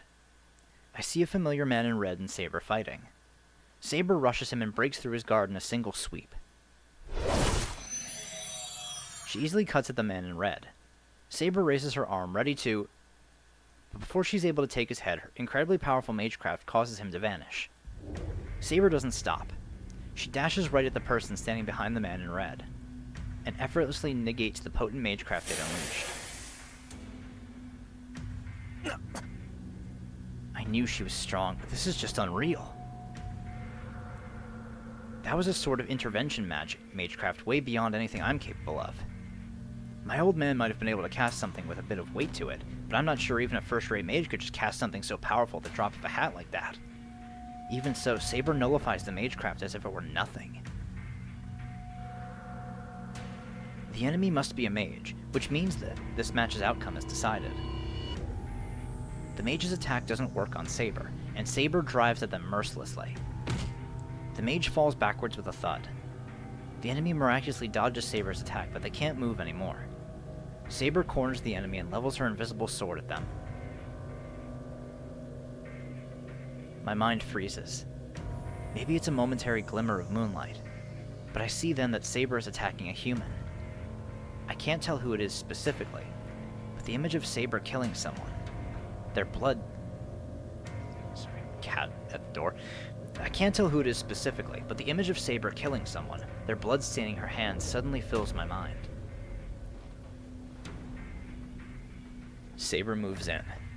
She's going to slit open their throat with that invisible sword. やめろ、セイバ I scream as loud as I can. Her blade stops cold. It's probably best for my sanity that I can't see her sword. But the tip of that invisible sword isn't wet with her opponent's blood just yet. ー。やめろ。頼むからやめてくれ、セイバー。 I glare at her as I speak. If I'm going to stop her, I need to prepare myself to give everything I've got to do so. なぜ止めるのです、シロ。彼女はアーチャーのマスターです。ここで仕留めておかなければ。No, Saber has absolutely no intention of stopping. She only stopped because I told her to, but she still holds her sword at the ready. だから待てって。人のことをマスターだとか言ってるけど、こっちは点でわからないんだ。俺をそんな風に呼ぶんなら、少しは説明するのが筋ってもんだろう。Saber doesn't answer. She just stands there staring at me. 順番が違うだろう、セイバー。俺はまだお前が何なのか知らない。けど話してくれるなら聞くから、そんなことはやめてくれ。Saber's silent. She still holds her sword to her opponent and stares at me, her lips downturned in dissatisfaction. そんなこととはどのようなことか。あなたはむやみに人を傷つけるな、などという理想論を挙げるのですか。Don't needlessly harm another. Well, yeah, it's better to avoid conflict as much as possible, but I'm not so soft-hearted as to feel sorry for someone who's attacking me. つまりあなたは敵であれ命を絶つなと言いたいのでしょう。そのような言葉には従いません。敵は倒すものです。それでもやめろというのであれば、令状を持って私を律しなさい。いや、そんなことっていうのはお前のことだ。女の子が剣なんて振り回すもんじゃない。怪我をしてるならなおさらだろう。ってそっか、本当に剣を持ってるかどうかはわからないんだっけ。いや、とにかくそういうのはダメだ。In that moment, Saber's mouth falls open in stunned silence. I don't know how much time passes with her just standing there like that. で、いつになったら剣を下げてくれるのかしらね、セイバーさんは。 The person who'd fallen to the ground speaks up out of nowhere. Saber instinctively grips her sword. 諦めなさい。敵を前にして下げる剣はありません。あなたのマスターは下げろって言ってるのに。へえ、セイバーともあろうサーバントが主に逆らうって言うんだ。 Saber grits her teeth. But she lowers her sword, loosening her grip a bit. She must have put her sword away or something, because she seems suddenly much less hostile. さ、なら立ってもいいのよね、私。 Whoever it was that's been on the ground finally stands. They act brazen as they pat the dirt from their bottom. Wait a minute. That's... お前遠坂。ええ。こんばんは、エミヤ君。 Rin Tosaka replies with the biggest smile on her face. This is unbelievable. I don't know what to think anymore. The way she greets me so casually makes me question whether everything that happened was even real. ああ、いや、だからさっきの魔術は遠坂が使ったってことだから、つまり魔術師ってことでしょ。まあ、お互い似たようなもんだし、隠す必要もないわよね。 Hearing her be so blunt about it makes me seem like the idiot here. いいから話は中でしましょう。どうせ何も分かってないんでしょ、エミヤ君は。 As she says that, she walks toward the entrance to my house. 待て遠坂、何考えてんだお前。 At that moment, when Tosaka turns around, her smile has changed into something completely different. バカね、いろいろ考えてるわよ。だから話をしようって言ってるんじゃない。エミヤ君、突然の事態に驚くのもいいけど、素直に認めないと命取りって時もあるのよ。ちなみに今がその時だと分かって。 She glares at me, and I can see actual animosity in her eyes. 分かればよろしい。それじゃあ行こっか、エミヤ君のお家にね。 Tosaka walks through the gate. なんか She す seems げえ怒ってるぞ、あいつ。 Well, I don't blame her. Just a moment ago, she had a sword pointed at her, and she was about to die. いや、それにしたって。 Maybe it's my imagination, but I think the Tosaka at school and the one I see right now are completely different people.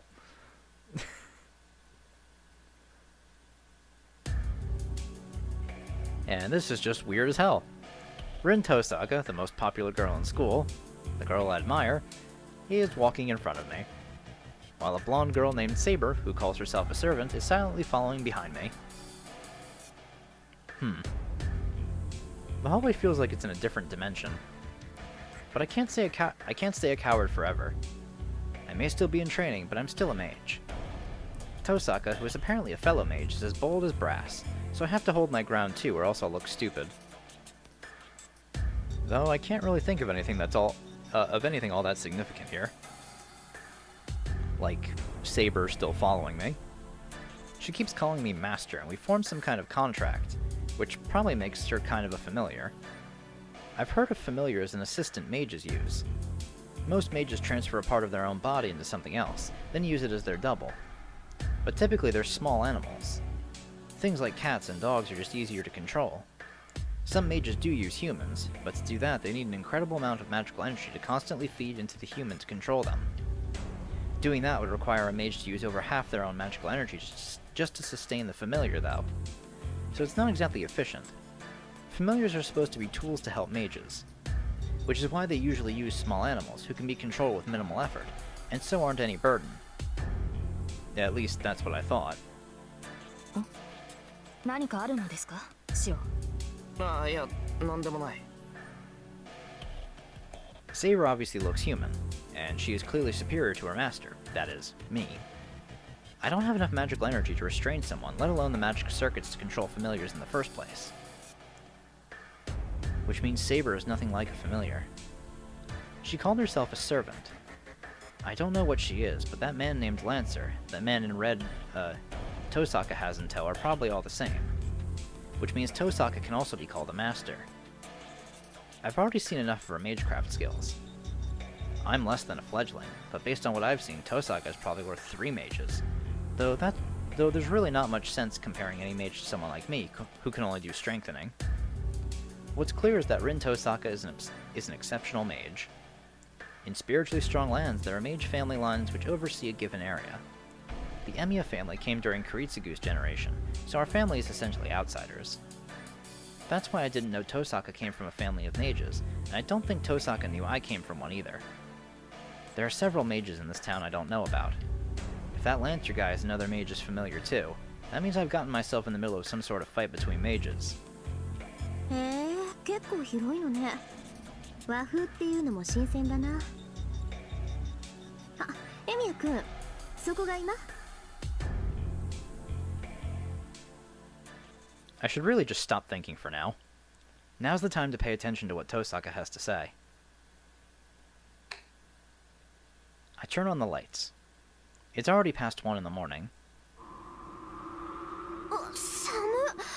何よ、窓ガラス全開してるじゃない。 Yeah, I kinda had to jump through those. 仕方ないだろう。ランサーってやつに襲われたんだ。なりふり構ってられなかったんだよ。ああ、そういうこと。じゃあセイバーを呼び出すまで一人であいつとやり合ってたの？やり合ってなんかない。ただ一方的にやられただけだ。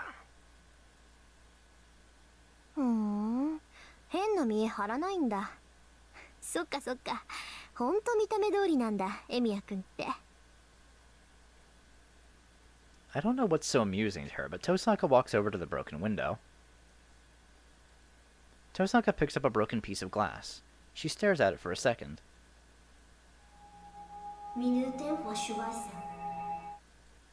She cuts her fingertip and lets a single drop of blood fall onto the window. What kind of magecraft is that? The shattered window begins to reassemble itself, returning to its original undamaged state in mere seconds. 遠坂、今の。ちょっとしたデモンストレーションよ。助けてもらったお礼にはならないけど、一応筋は通しておかないとね。もう私がやらなくともそっちで直したんだろうけど、こんなの魔力の無駄遣いでしょ。本当なら窓ガラスなんて取り替えれば済むけど、こんな寒い中で話すのもなんだし。She says all this like it's a normal thing. Her skills are just beyond my comprehension. いや、すごいぞ遠坂。俺はそんなことできないからな。直してくれて感謝してる。できないってそんなことないでしょ。ガラスの扱いなんて初歩の初歩だもの。たった数分前に割れたガラスの修復なんてどこの学派でも入門試験みたいなものでしょ。そうなのか。俺は親父にしか教わったことがないから、そういう基本とか処方とか知らないんだ。Okay, you know what? This is going a little longer than I thought it would. I'm gonna pause real quick and I will be right back. Alright, I'm back. Took a little bit of a longer break than I was expecting to.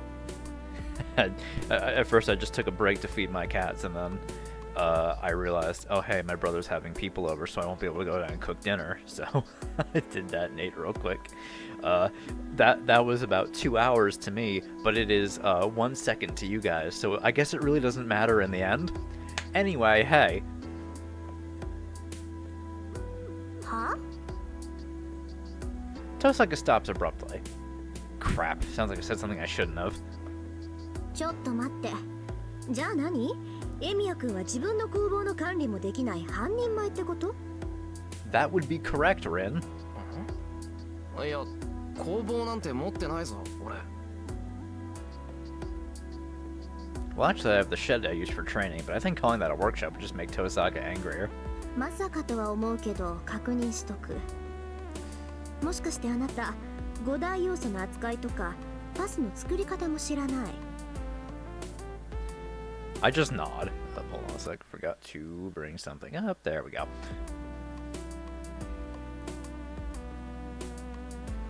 Oh, that's terrifying.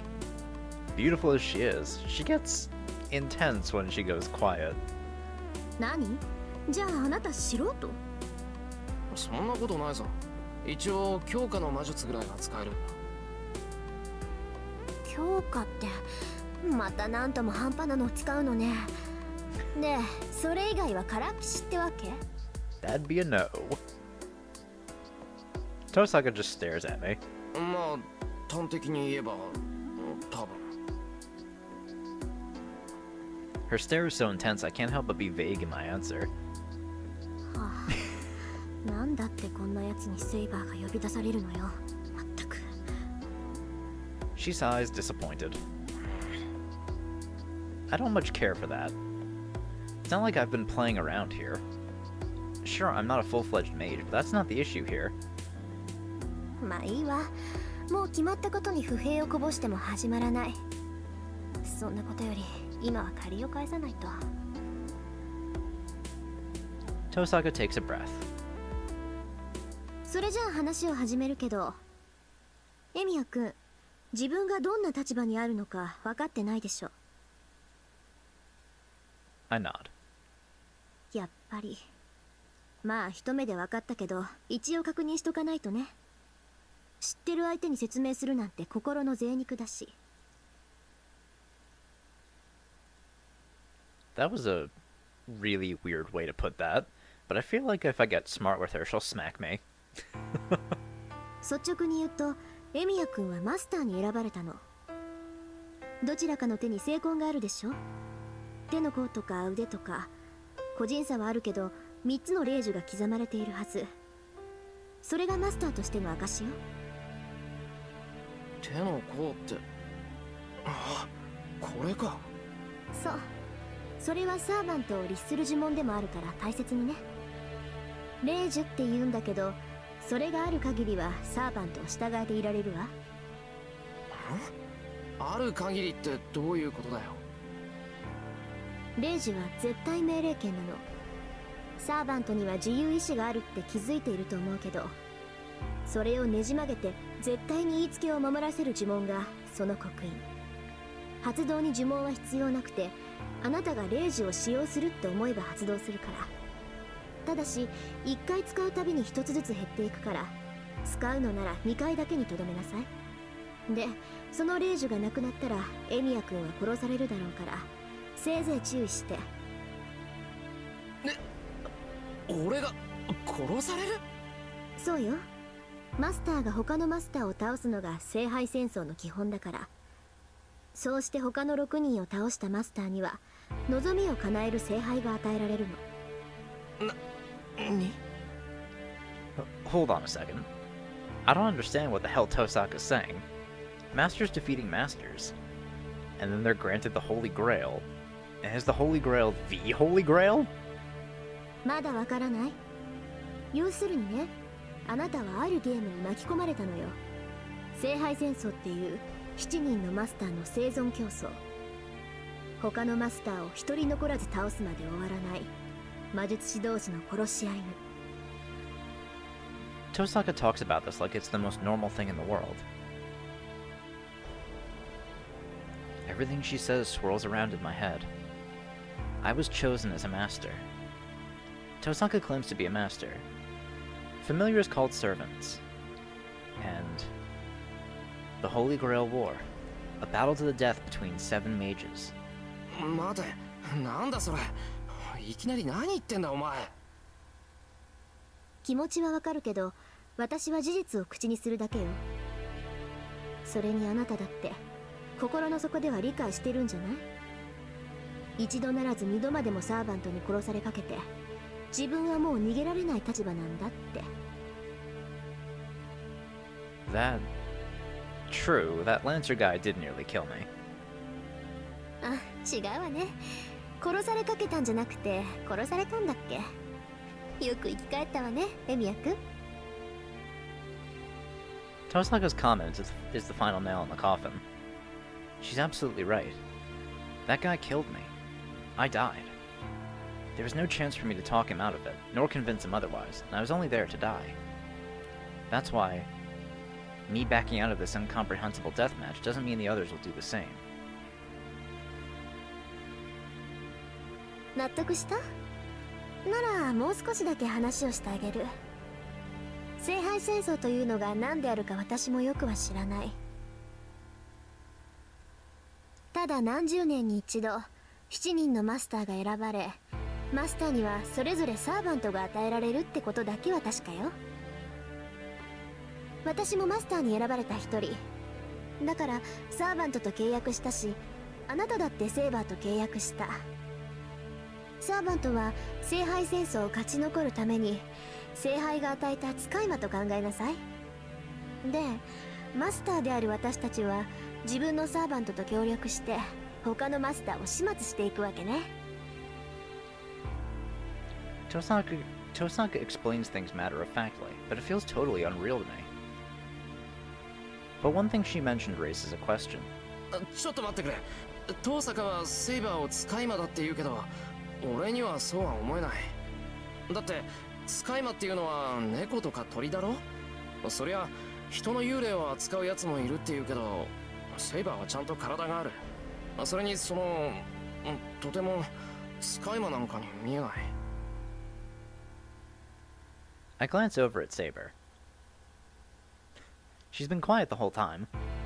Saber looks completely human to me. I don't know who she is, but she looks to be a girl about the same age as me. 使い魔ね。まあサーバントはその分類ではあるけど、位置づけは段違いよ。何しろそこにいる彼女はね、使い魔としては最強とされるゴーストライナーなんだから。ゴーストライナー。じゃあやっぱり幽霊ってことか。 The spirit of a human. Someone who died long ago. The residual thoughts of a person of exceptional ability, who remained in this world even after their death. But that doesn't make sense. Ghosts don't possess a physical body. Ghosts can only hurt other ghosts. So how could I, who possess a body, be killed by a spirit? 幽霊。似たようなものだけど、そんなもんと一緒にしたらセイバーに殺されるわよ。サーバントは受肉した過去の英雄、精霊に近い人間以上の存在なんだから。はあ？受肉した過去の英雄。そうよ。過去だろうが現代だろうが、とにかく死亡した伝説上の英雄をこう引っ張ってきてね、実体化させるのよ。まあ呼び出すまでがマスターの役割で、後の実体化は聖杯がしてくれるんだけどね。魂を形にするなんてのは一介の魔術師には不可能だもの。ちょっと待て、過去の英雄ってI look at Saber. So she's a hero of the past too? Well, sure, nobody in the modern era would dress like her, but still. そんなの不可能だ。そんな魔術聞いたことがない。当然よ。これは魔術じゃないもの。あくまで聖杯による現象と考えなさい。そうでなければ魂を再現して固定化するなんてできるはずがない。魂の再現って、じゃあサーバントは幽霊とは違うのか。違うわ。人間であれ動物であれ機械であれ、偉大な功績を残すと輪廻の輪から外されて一段階上に昇華するって話聞いたことない？英霊っていうのはそういう連中よ。要するに崇め立て祀られて疑似的な神様になった者たちなんでしょうね。高霊術とか口寄せとか、そういう一般的な霊を扱う魔術は彼らの力の一部を借り受けて奇跡を起こすでしょ。けどこのサーバントっていうのは英霊本体を直接連れてきて使い魔にする。だから基本的には霊体としてそばにいるけど、必要とあらば実体化させて戦わせられるってわけ。霊体と実体を使い分けられるってことか。遠坂のサーバントは姿が見えないけど、今は霊体ってことか。いえ、あいつはうちの召喚人で傷を癒している最中よ。さっきセイバーにやられたでしょ。あれだってあと少し強制撤去が遅かったら一撃で消滅してたわ。いい？サーバントを倒せるのは同じ霊体であるサーバントだけ。そりゃ相手が実体化していればこっちの攻撃も当たるから、うまくすれば倒せるかもしれないけど、サーバントはみんな怪物じみてるでしょ。だから怪物の相手は怪物に任せて、マスターは後方支援をするっていうのがセオリーね。Tosaka's explanation ticks me off. I don't know what the other servants are like, but calling servants monsters doesn't feel like a fair description of Saber. とにかくマスターになった人間は召喚したサーバントを使って他のマスターを倒さなければならない。そのあたりは理解できた？言葉の上でなら。けど納得なんて言ってないぞ。そもそもそんな悪趣味なことを誰が何のために始めたんだ？それは私が知るべきことでもないし、答えてあげることでもない。そのあたりはいずれちゃんと聖杯戦争を監督しているやつに聞きなさい。私が教えてあげられるのはね、あなたはもう戦うしかなくて、サーバントは強力な使い魔だからうまく使えってことだけよ。As Tosaka says that, she turns to Saber. さて、エミヤ君から話を聞いた限りじゃ、あなたは不完全な状態みたいね、セイバー。マスターとしての心得がない魔術師見習いに呼び出されたんだから。ええ、あなたの言う通り、私は万全ではありません。シローには私を実体化させる魔力がないため、霊体に戻ることも魔力の回復も難しいでしょう。驚いたわ。そこまでひどかったこともだけど、あなたが正直に話してくれるなんて思わなかった。どうやって弱みを聞き出そうかなって程度だったのに。敵に弱点を見抜かれるのは不本意ですが、あなたの目は欺けそうにない。こちらの手札を隠しても意味はないでしょう。それならばあなたに知ってもらうことで、シローにより深く現状を理解してもらった方がいい。正解。風格も十分と。もうますます惜しい。私がセイバーのマスターだったらこんな戦い勝ったも同然だったのに。遠坂、それ俺がふさわしくないってことか？当然でしょ、ヘッポコ。I mean, she's not wrong. Whoa. Anyone with a heart might have softened that blow a bit. 何？まだなんか質問があるの？ But she doesn't realize how hurtful her words are. My image of her as the perfect honor student at school slowly crumbles. He's now learning the real Rin. Issei sure was right about her. She's fiendishly relentless. さて、話がまとまったところでそろそろ行きましょうか。Tosaka announces this curtly. But it's kind of weird. 行くってどこへ？だからあなたが巻き込まれたこのゲーム、聖杯戦争をよく知っているやつに会いに行くの。エミヤ君、聖杯戦争の理由について知りたいんでしょ？それは当然だけど、それってどこだよ？もうこんな時間なんだし、あんまり遠いのは。大丈夫、隣町だから急げば夜明けまでには帰ってこれるわ。それに明日は日曜なんだから、別に夜更かししてもいいじゃない。いや、そういう問題じゃなくて。So much has happened today, I'm utterly exhausted. I just want to rest and organize my thoughts. 何？行かないの？もうエミヤ君がそう言うんならいいけど、セイバーは？ For some reason, Tosaka's asking for Saber's opinion. ちょっと待て、セイバーは関係ないだろう。あんまり無理強いするな。もうマスターとしての自覚はあるんだ。私がセイバーと話すのは嫌？ Smug look on her face. そんなことあるか。ただ遠坂の言うのが本当なら、セイバーは昔の英雄なんだろ。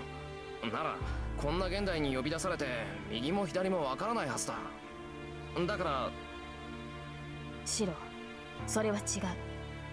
サーバントは人間の世であるのなら、あらゆる時代に適応します。ですからこの時代のこともよく知っている。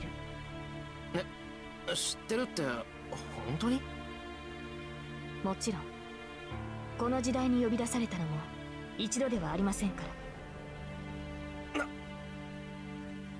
嘘、どんな確率よそれ。 Oh hey, Tosaka's surprised too. That must mean what Saber said is at least somewhat unusual. シロ、私は彼女に賛成です。あなたはマスターとして知識がなさすぎる。あなたと契約したサーバントとしてシロには強くなってもらわなければ困ります。 Saber silently stares at me.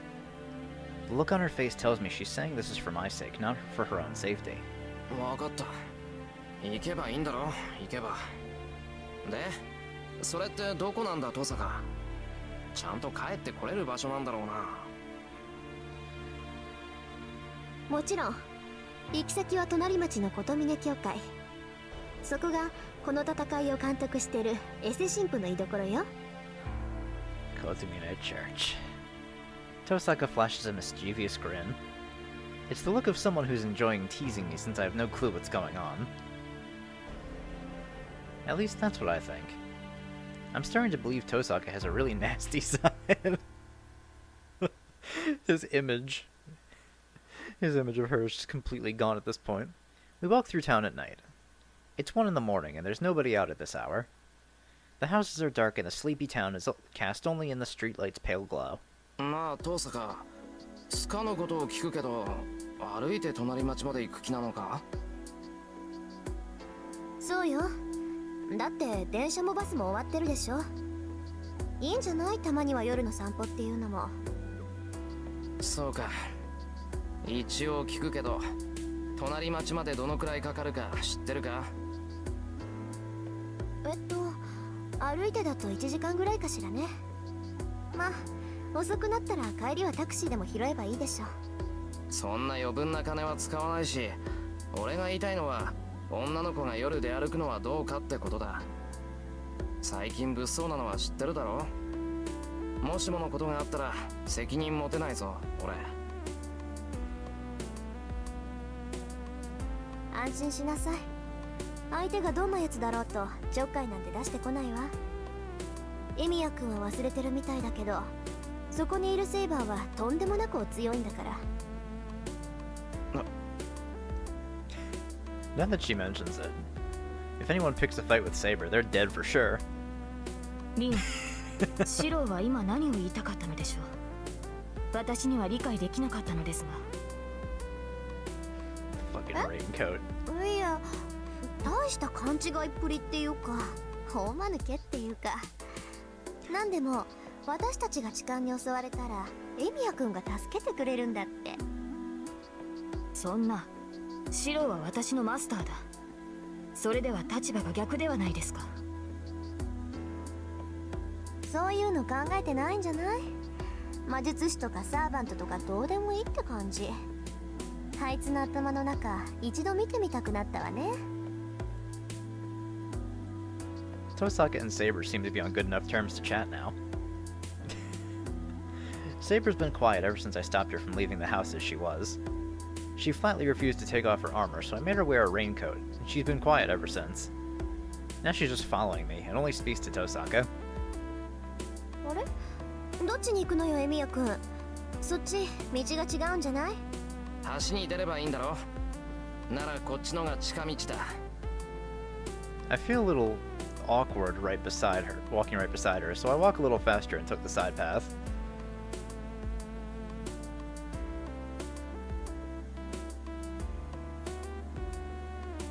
We enter a park along the riverside. All we need to do is cross the bridge to reach Shinto. へえ、こんな道あったんだ。そっか。橋には公園からでも行けるんだから、公園を目指せばいいのね。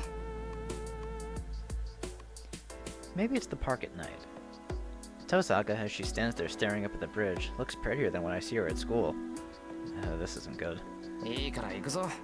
別に遊びに来たわけじゃないんだから。I remind Tosaka to hurry and start climbing the stairs.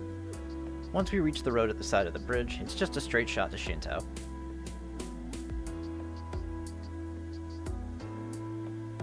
There's nobody on the bridge. Not surprising, since this bridge isn't exactly busy even during the day. People tend to take the bus or train to get to the next town, so the pedestrian bridge doesn't see much use.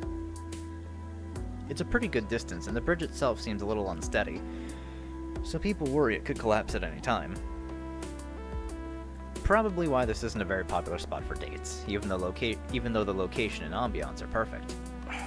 バカらしい。何考えてんだ俺。 Saber follows silently while Rin walks beside me. I hurry across the bridge as fast as I can and try not to think too much about the two girls with me.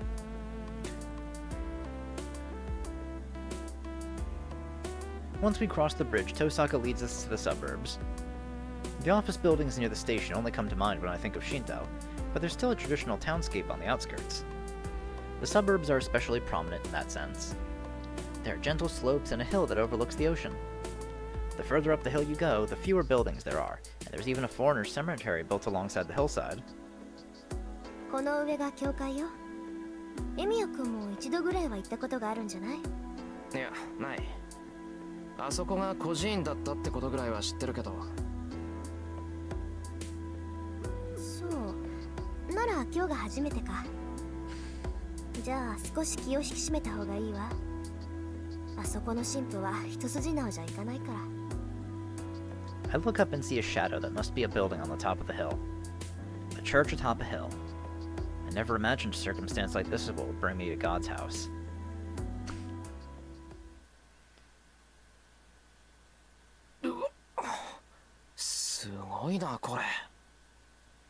The church is magnificent. The whole hilltop seems to be church grounds, and I'm greeted by a huge open space the moment I reach the top of the hill. The church at the other side of the vast open space isn't all that big, but it seems to loom over everything, intimidating any visitors. シロ、私はここに残ります。なんでだよ。ここまで来たのに、セイバーだけ置いてけぼりなんてできないだろう。私は教会に来たのではなく、シロを守るためについてきたのです。シロの目的地が教会であるのなら、これ以上遠くには行かないでしょう。ですから、ここで帰りを待つことにします。Saber's frank in her response. I can't see her budging at this point, so I decide to respect her decision. わかった。それじゃあ行ってくる。はい。誰であろうと気を許さないように、マスター。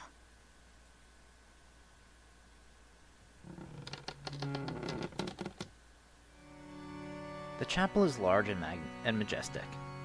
You must see many visitors during the day based on the number of pews in the chapel. The priest must have incredible authority if he's responsible for a church as grand as this one. トサカ、ここの神父さんっていうのはどんな人なんだ？どんな人かって説明するのは難しいわね。10年来の知人だけど、私だって未だにあいつの性格はつかめないもの。10年来の知人？それはまた随分と年季が入った関係だな。親戚じゃないけど私の後見人よ。ついでに言うと兄弟子にして第二の師っていうところ。兄弟子って魔術師としての兄弟子？そうだけどなんで驚くのよそこで。だって神父さんなんだろ？神父さんが魔術なんてそんなのご法度じゃないか。Mages and churches have never mixed well. Mages belong to a large organization called the Mages Association. But there's also a hidden group operating in the shadow of most widespread religion, not one normal people would ever hear about or want to get involved with, known as the Holy Church. The two have nothing in common. They may have a sort of surface alliance, but they're constantly trying to kill each other given half a chance. The Church loathes heretics. They are out to eliminate anything inhuman in the world, including users of magecraft. In the Church's eyes, only saints are permitted to perform miracles. All other human miracles are heresy. There are no exceptions, even for those within the Church. The higher the position one is in within the Church, the more they are forbidden from the impurity of magecraft. It goes without saying that the more blessings someone receives from God, especially someone who's in charge of a church like this, the further the distance they should take from magecraft. いや、そもそもここの神父さんってこっち側の人だったのか。ええ、聖杯戦争の監督役を任されたやつだもの。バリッバリの代行者よ。まあ最も神のご加護があるかどうかは疑問だけど。 It's a polite way of saying, this motherfucker has never been blessed by God.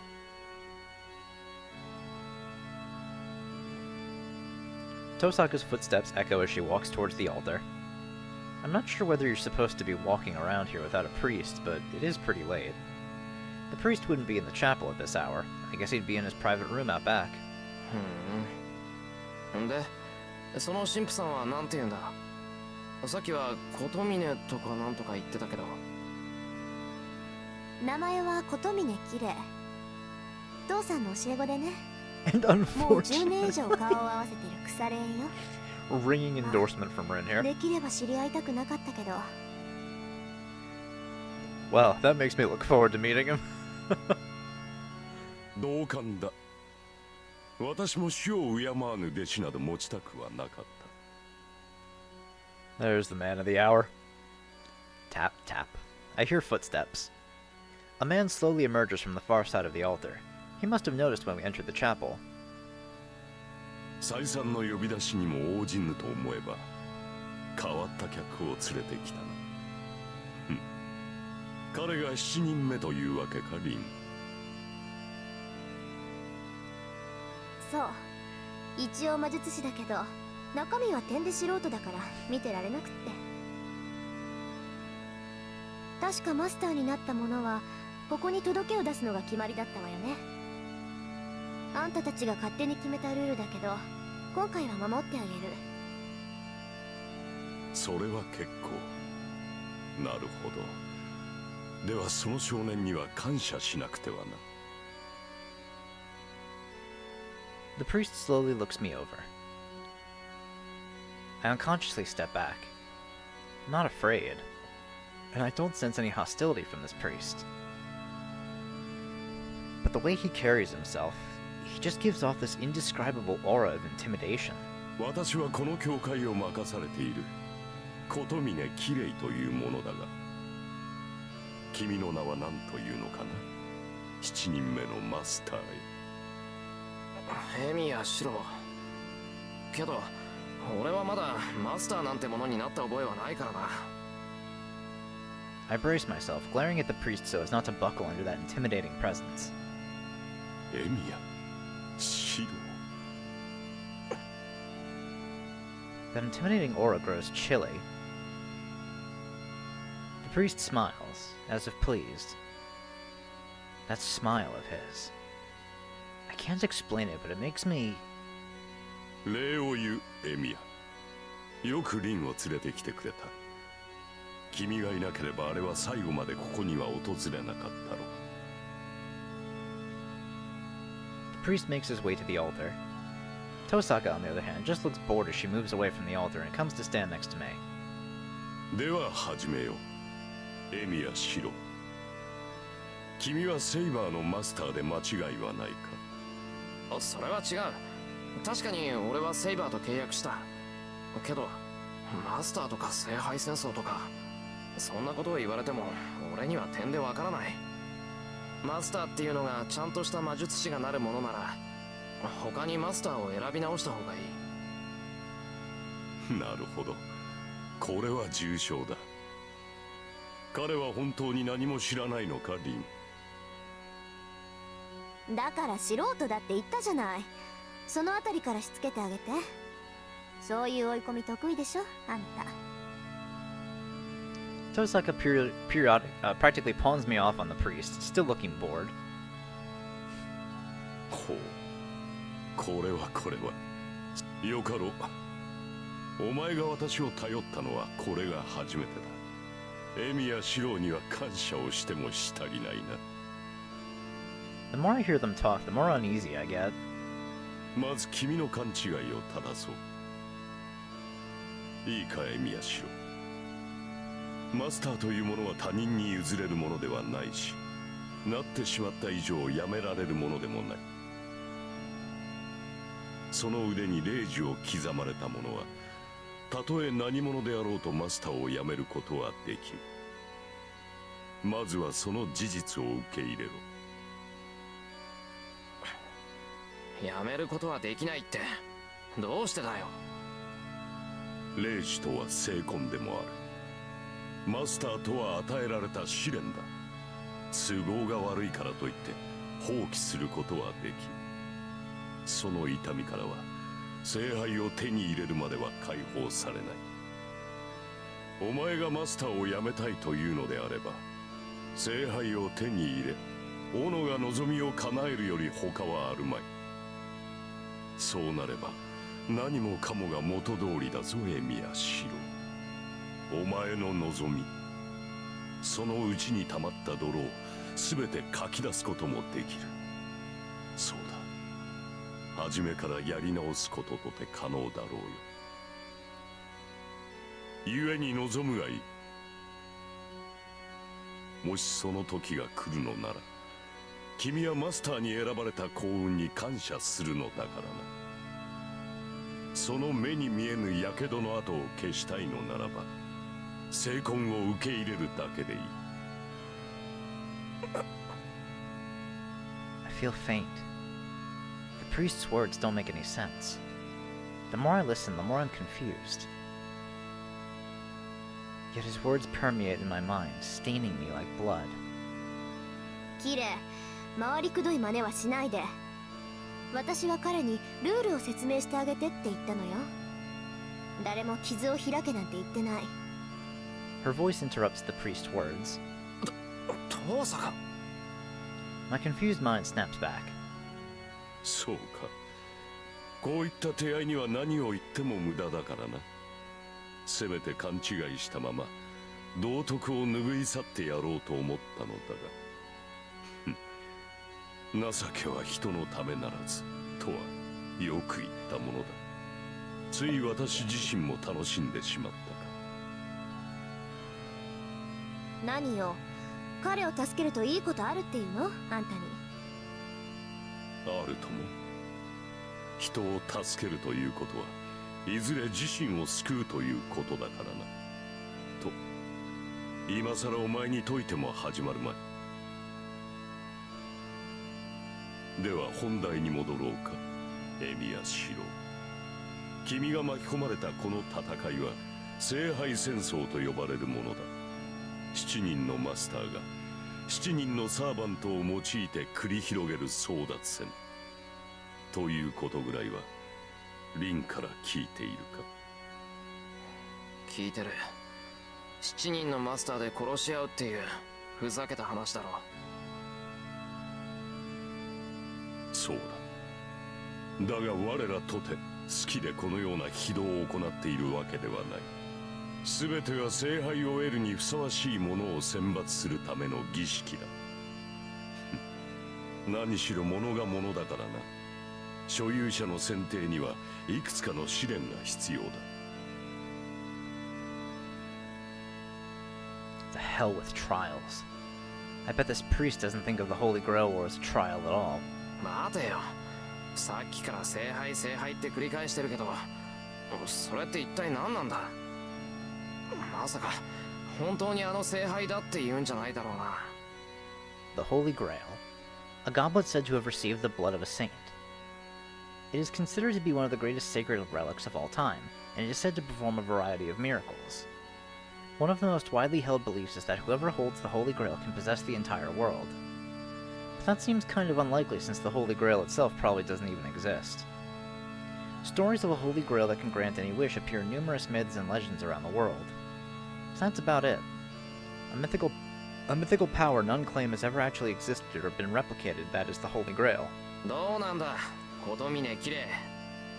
あんたの言う聖杯は本当に聖杯なのか？もちろんだとも。この町に現れる聖杯は本物だ。その証拠の一つとしてサーバントなどという法外な奇跡が起きているだろう。過去の英霊を呼び出し刺激する。いいな。すでに死者の蘇生に近いこの奇跡は魔法と言える。これだけの力を持つ聖杯ならば持ち主に無限の力を与えよう。物の心眼などその事実の前には無価値だ。So what he's saying is that as long as the object possesses power that surpasses the real thing, it doesn't matter whether it's real or fake. いいぜ。仮に聖杯があるとする。けど、ならなんだって聖杯戦争なんてものをさせるんだ。聖杯があるんなら殺し合うことなんてない。それだけすごいものならみんなで分ければいいだろう。もっともな意見だが、そんな自由は我々にはない。聖杯を手にする者はただ一人。それは私たちが決めたのではなく、聖杯自体が決めたことだ。7人のマスターを選ぶのも、7人のサーバントを呼び出すのも、全ては聖杯自体が行うこと。これは儀式だと言っただろう。聖杯は自らを持つにふさわしい人間を選び、彼らを競わせてただ一人の持ち主を選定する。それが聖杯戦争。聖杯に選ばれ手に入れるために殺し合う恒例儀式というわけだ。 He's so matter-of-fact about it all. I have no response, so I just stare at my left hand. There's an inscription on my hand, a mark these two call a command spell. As long as I have this mark, I'm told I can't quit being a master. 納得いかないな。一人だけしか選ばれないにしたって他のマスターを殺すしかないっていうのは気に食わない。ちょっと待って。殺すしかないっていうのは誤解よ、エミヤ君。別にマスターを殺す必要はないんだから。はあ？だって殺し合いだって言ったじゃないか。琴峰もそう言ってたぞ。殺し合いだ。綺麗は黙ってて。Shut up. あのね、この町に伝わる聖杯っていうのは Man. 霊体なの。だから You 物 just と need し to てあ beat るわ the けじゃな servants. く You don't have to て kill people. 特別な儀式で呼び出す。 We all know this guy wants to fucking kill people. で、呼び出すことは私たち魔術師だけでもできるんだけど、これが霊体である以上、私たちには触れられない。この意味わかる？わかる。霊体には霊体しか触れられないんだろ。ああ、だからサーバントが必要なのか。そういうこと。ぶっちゃけた話、聖杯戦争っていうのは自分のサーバント以外のサーバントを撤去させるってことよ。だからマスターを殺さなければならないという決まりはないの。 Why didn't they tell me that earlier? Honestly, Tostock and that priest both are pretty wicked. But that's a relief. It means Tosaka won't have to die, even if I do join the Holy Grail War. なるほど、そういう考えもできるか。ではエミヤシロ、一つ尋ねるが、君は自分のサーバントを倒せると思うか？ Defeat Saber? Of course not. Besides, Magecraft is useless against her, and she's insanely strong with her sword. ではもう一つ尋ねよう。つまらぬ問いだが、君は自分がサーバントより優れていると思えるか？ What? Why the hell is he asking this?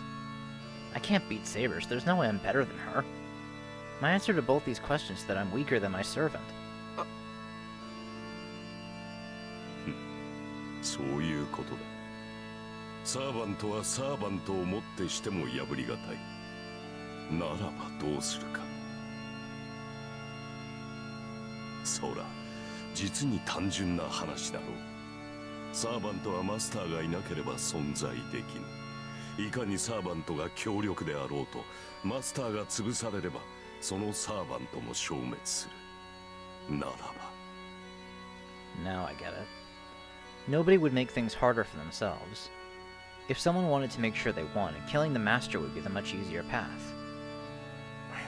ああ、サーバントを消すためにはマスターを倒した方が早いってのは分かった。けどそれじゃ逆にサーバントが先にやられたらマスターはマスターでなくなるのか。聖杯に触れられるのはサーバントだけなんだろう。ならいや、霊樹がある限りマスターの権利は残る。マスターとはサーバントと契約できる魔術師のことだ。霊樹があるうちはいくらでもサーバントと契約できる。マスターを失ったサーバントはすぐに消えるわけではない。彼らは体内の魔力が尽きるまでは現世にとどまれる。そういったマスターを失ったサーバントがいれば、サーバントを失ったマスターとて再契約が可能となる。戦線復帰ができる I と mean, い you う know, わけだ。that is something I'm already aware of. I've played Samurai Remnant. And I know that's what happens with Caster. Spoilers for Samurai Remnant, by the way. Shit, I probably shouldn't have said that. Oops. Anyway. だからこそマスターはマスターを殺すのだ。下手に生かしておけば新たな障害になる可能性があるからな。じゃあ霊樹を使い切ったら、そうすれば他のサーバントと契約できないし、自由になったサーバントも他のマスターとくっつくだろ待って、それは。それはその通りだ。霊樹さえ使い切ってしまえばマスターの責務からは解放されるな。もっとも強力な魔術を行える霊樹を無駄に使うなどという魔術師がいるとは思えないが、いたとしたらそいつは半人前どころかただのふぬけということだろう。 The priest laughs, as if he can see right through me. This is starting to get to me. The priest's tone is provoking. 納得がいったか。ならばルールの説明はここまでだ。さて、それでは初めに戻ろう。エミやシロ、君はマスターになったつもりはないと言ったが、それは今でも同じなのか。マスターを放棄するというのならそれもよかろう。君が今考えた通り、霊樹を使い切ってセーバーとの契約を立てばよい。その場合、聖杯戦争が終わるまで君の安全は私が保証する。ちょっと待った。なんだってあんたに安全を保証されなくちゃいけないんだ。自分の身ぐらい自分で守る。私とてお前に構うほど暇ではない。だがこれも決まりでな。私は繰り返される聖杯戦争を監督するために派遣された。故に聖杯戦争による犠牲は最小限にとどめなくてはならないのだ。マスターで亡くなった魔術師を保護するのは監督役として最優先事項なのだよ。繰り返される聖杯戦争。 Hold on a minute. It repeats? Does this mean a battle like this has happened before? それどういうことだよ。聖杯戦争っていうのは今に始まったことじゃないのか。無論だ。でなければ監督役などというものが派遣されると思うか。この教会は聖遺物を回収する任を帯びる特務局の末端でな。本来は聖十字の調査回収を旨とするが、極東の地に観測された第726聖杯を調査し、これが正しいものであるのなら回収し、そうでなければ否定しろとな。726って聖杯ってのはそんなにたくさんあるのか。さあ、少なくともらしきものならばそれだけの数があったということだろう。そしてその中の一つがこの町で観測される聖杯であり、聖杯戦争。記録では200年ほど前が一度目の戦いになっている。以後約50年周期でマスターたちの戦いは繰り返されている。 Although this one's kind of special, isn't it? 聖杯戦争はこれで5度目。前回が10年前であるから、Yeah. 今までで最短のサイクルということになるが、正気かお前ら。こんなことを今まで4度も続けてきたって。まったく同感だ。お前の言う通り、連中はこんなことを何度も繰り返してきたのだよ。そう、過去繰り返された聖杯戦争はことごとく苛烈を極めてきた。マスターたちは斧が欲望に突き動かされ、魔術師としての教えを忘れ、ただ君も知っていると思うが、魔術師にとって魔術を一般社会で使用することは第一の罪悪だ。魔術師は斧だが、過去のマスターたちはそれを破った。魔術協会は彼らを戒めるために監督役を派遣したが、それが間に合ったのは3度目の聖杯戦争でな。その時に派遣されたのが私の父というわけだが、納得がいったか少年。ああ、監督役が必要な理由は分かった。けど今の話からすると、この聖杯戦争っていうのはとんでもなくタチが悪いものなんじゃないのか。ほう、タチが悪いとはどのあたりだって以前のマスターたちは魔術師のルールを破るような奴らだったんだろ。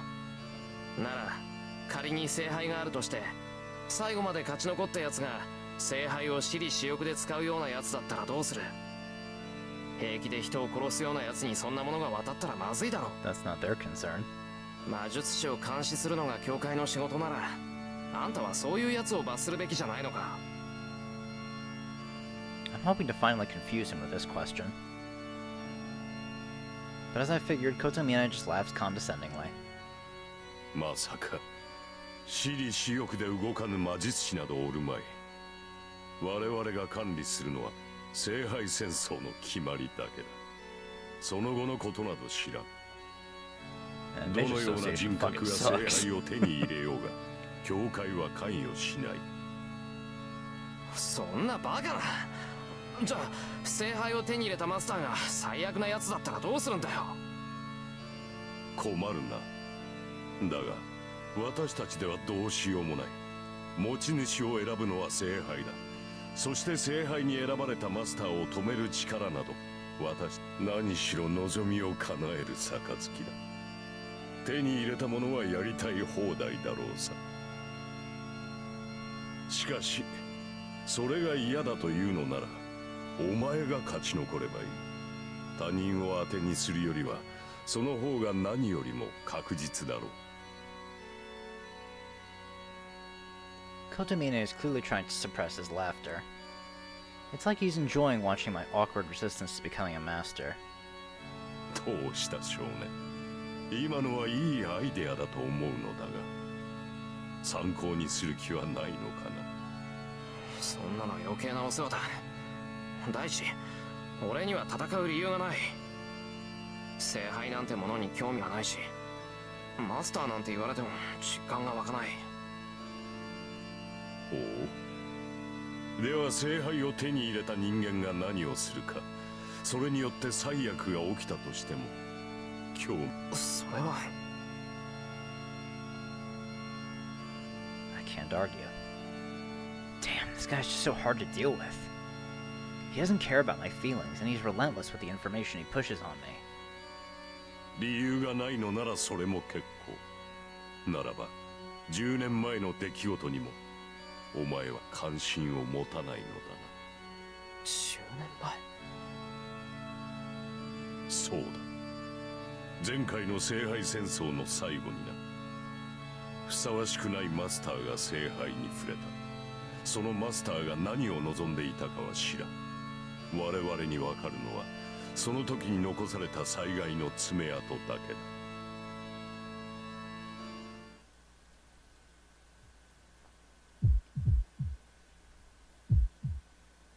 For a second, the image of that hell flashes before my eyes. 待ってくれ。まさかそれは。そうだ。この町に住む者なら誰もが知っている出来事だよ。死傷者500名、焼け落ちた建物は実に134棟。未だもって原因不明とされるあの火災こそが聖杯戦争による爪痕だ。I feel sick. My vision blurs. I lose my focus and I can't concentrate.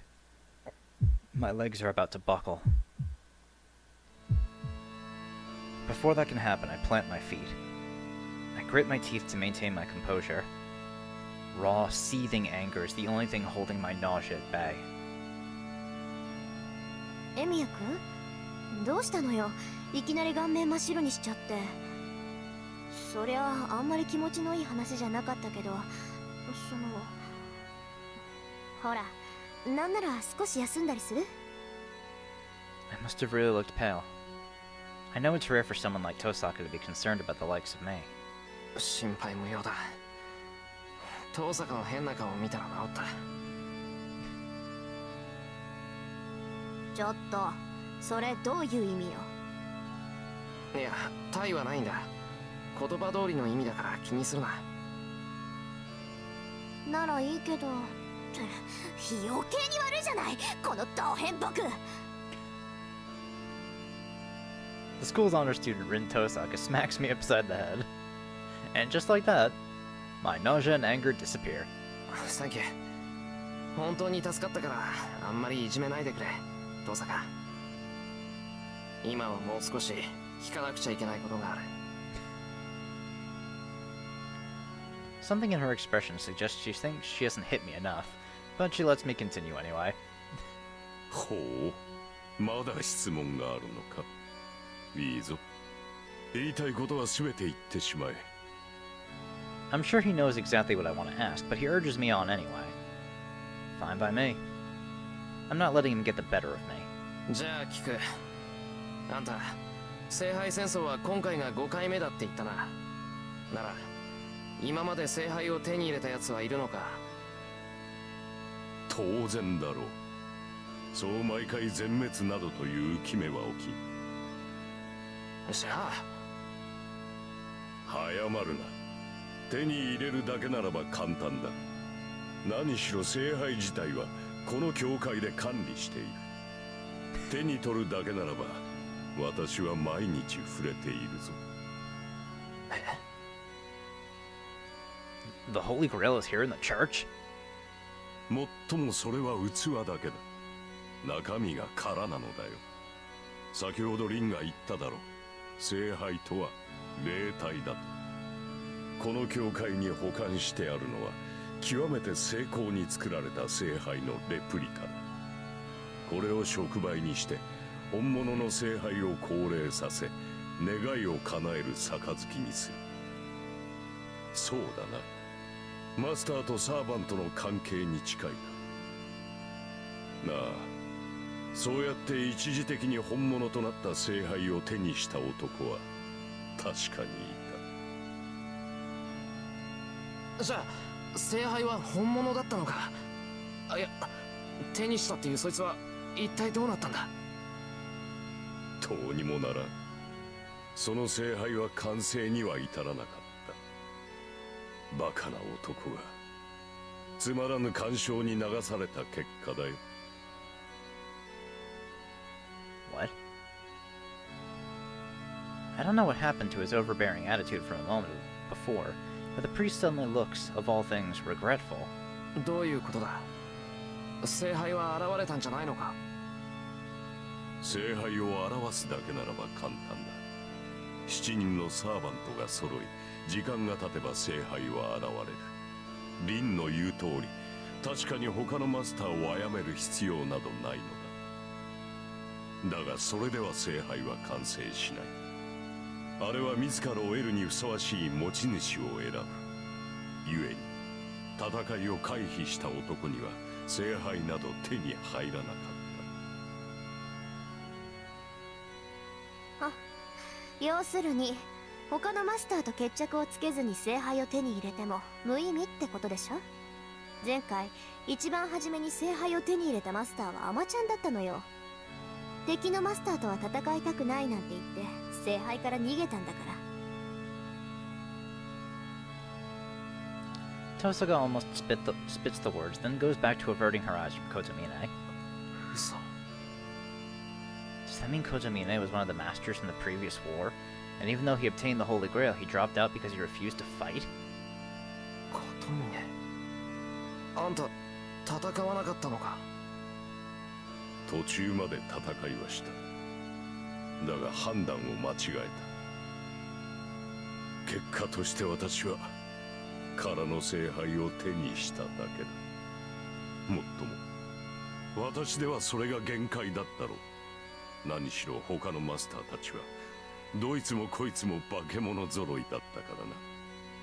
私は真っ先にサーバントを失い、そのまま父に保護されたよ。思えば監督役の息子がマスターに選ばれるなど、その時点であってはならぬことだったのだ。父はその折に亡くなった。以後私は監督役を引き継ぎ、この教会で聖杯を守っている。Kotomine turns his back to me as he speaks. There's reverence in his voice, and I see the devotion in his eyes before he turns. 話はここまでだ。聖杯を手にする資格がある者はサーバントを従えたマスターのみ。君たち7人が最後の一人となった時、その戦い、聖杯戦争に参加するかの意思をここで決めよう。 The priest looks straight down at me, demanding my final decision. I'm at a loss for words. Earlier I had no reason to fight. Now I have a reason and the will to fight. But can I truly say as much? まだ迷っているのか。いいか。マスターというものはなろうとしてなれるものではない。そこにいるリンは長く魔術師として修練してきたが、だからといってマスターになるのが決定されていたわけではないのだ。決定されていたものがあるとすれば、それは心構えができていたかいないかだけだろう。マスターに選ばれるのは魔術師だけだ。魔術師ならばとうに覚悟などできていよう。それがないというのならば仕方があるまい。お前もお前を育てた種も出来損ないだ。そんな魔術師に戦われても迷惑だからな。今ここで霊樹を消してしまえ。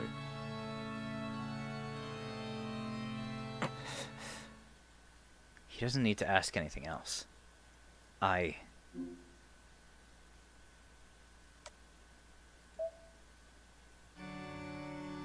not going to run away.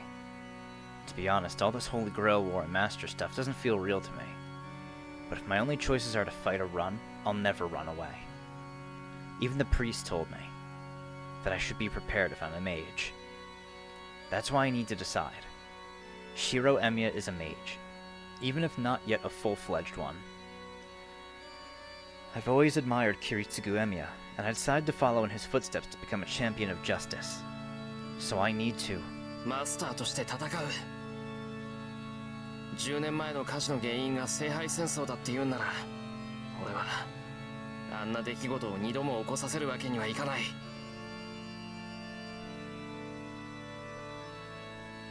The priest gives me a satisfied smile, as if he likes my answer. I take a deep breath. I'm done wavering. A man has said he's going to fight. The only thing to do from now on is move forward, head held high, so I can live up to that. それでは君をセーバーのマスターと認めよう。この瞬間に今回の聖杯戦争は受理された。これよりマスターが残り一人になるまでこの町における魔術戦を許可する。各々が自身の誇りに従い存分に競い合え。 The priest's voice echoes heavily through the chapel. The declaration is utterly meaningless. Only Tosaka and I are here to hear it anyway. He just rang a metaphorical bell to kick things off as a formality, I guess. 決まりね。それじゃあ帰るけど、私も一つぐらい質問していい？キレ。構わんよ。これが最後かもしれんのだ。大抵の疑問には答えよ。それじゃあ遠慮なく。キレ、あんた見届け役なんだから他のマスターの情報ぐらいは知ってるんでしょ？こっちは教会のルールに従ってあげたんだから、それぐらい教えなさい。それは困ったな。教えてやりたいのは山々だが、私も詳しくは知らんのだ。エミやシローも含め、今回は正規の魔術師が少ない。私が知り得るマスターは2人だけだ。エミやシローを加えれば3人か。So the other four have not decided to show their faces. あ、そう。なら呼び出された順番ならわかるでしょ。仮にも監視役なんだから。うん。1番手はバーサーか。2番手はキャスターだな。あとはそう大差はない。先日にアーチャー、そして数時間前にセイバーが呼び出された。そう。それじゃあこれで。正式に聖杯戦争が開始されたということだ。リン、聖杯戦争が終わるまでこの教会に足を運ぶことは許されない。許されるとしたらそれは自分のサーバントを失って保護を願う場合のみでしょ。それ以外にあんたを頼ったら減点ってことね。そうだ。おそらく君が勝者になるだろうが、減点がついては教会が黙っていない。連中はつまらない論議の末、君から聖杯を奪い取るだろう。私としてはエセ神父、教会の人間が魔術協会の肩を持つのね。私は神に仕える身だ。教会に仕えているわけではない。よく言うわ。だからエセなのよ、あんたは。Tosaka turns her back on the priest. Without saying goodbye, she makes her way toward the exit. おい、そんなんでいいのか、遠坂。あいつお前の兄弟子なんだろ。なら Shouldn't she have a little more to say than that? いいわよ、そんなの。むしろ縁が切れてせいせいするぐらいだもの。そんなことよりあなたも外に出なさい。もうこの教会に用はないから。 Tosaka cuts through the chapel without stopping and leaves the church. I sigh and follow Tosaka. But then, I sense something and turn around. Oh, Jesus Christ. I don't know when he caught up, but the priest is right behind me, looking down at me. なんだよ。まだなんかあるっていうのか。I'm talking big, but I take a step back. This priest scares the hell out of me. I don't know what it is. Maybe he just rubs me the wrong way. Whatever it is, I can't make myself like him. 話がないなら帰るからな。I head to the exit trying to escape his stare. But at that moment, 喜べ少年。君の願いはようやく叶う。 the priest speaks like he's some kind of divine oracle. Those words.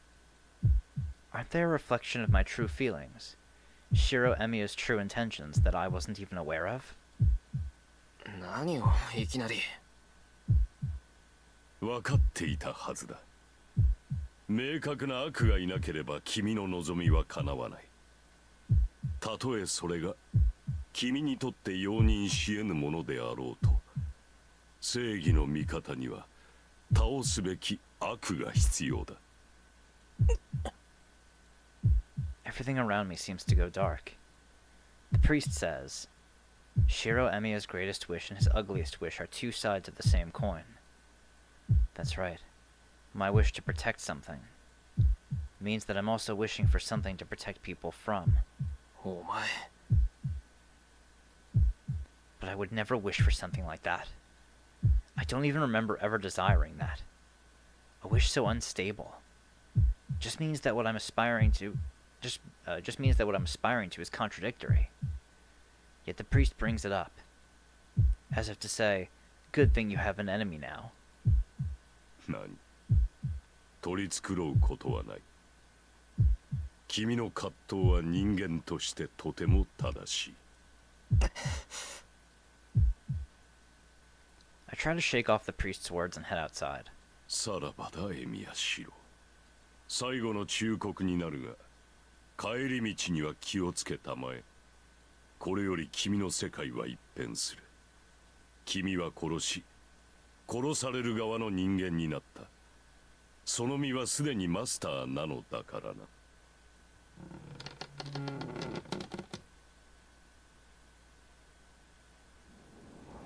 As soon as I leave, the weight on my shoulders seems to lift. It might be because I'm away from the priest, but it might also be because I see Tosaka, conspicuous in her uniform, and the blonde girl in a raincoat. The slightly mismatched sight of these two standing together relieves whatever pressure I felt. Saber is still silent. She looks at me and seems to want to know what I decided. 行きましょう。町に戻るまでは一緒でしょ、私たち。Tosaka starts walking, her pace brisk. Saber and I follow suit, and the three of us leave the church grounds.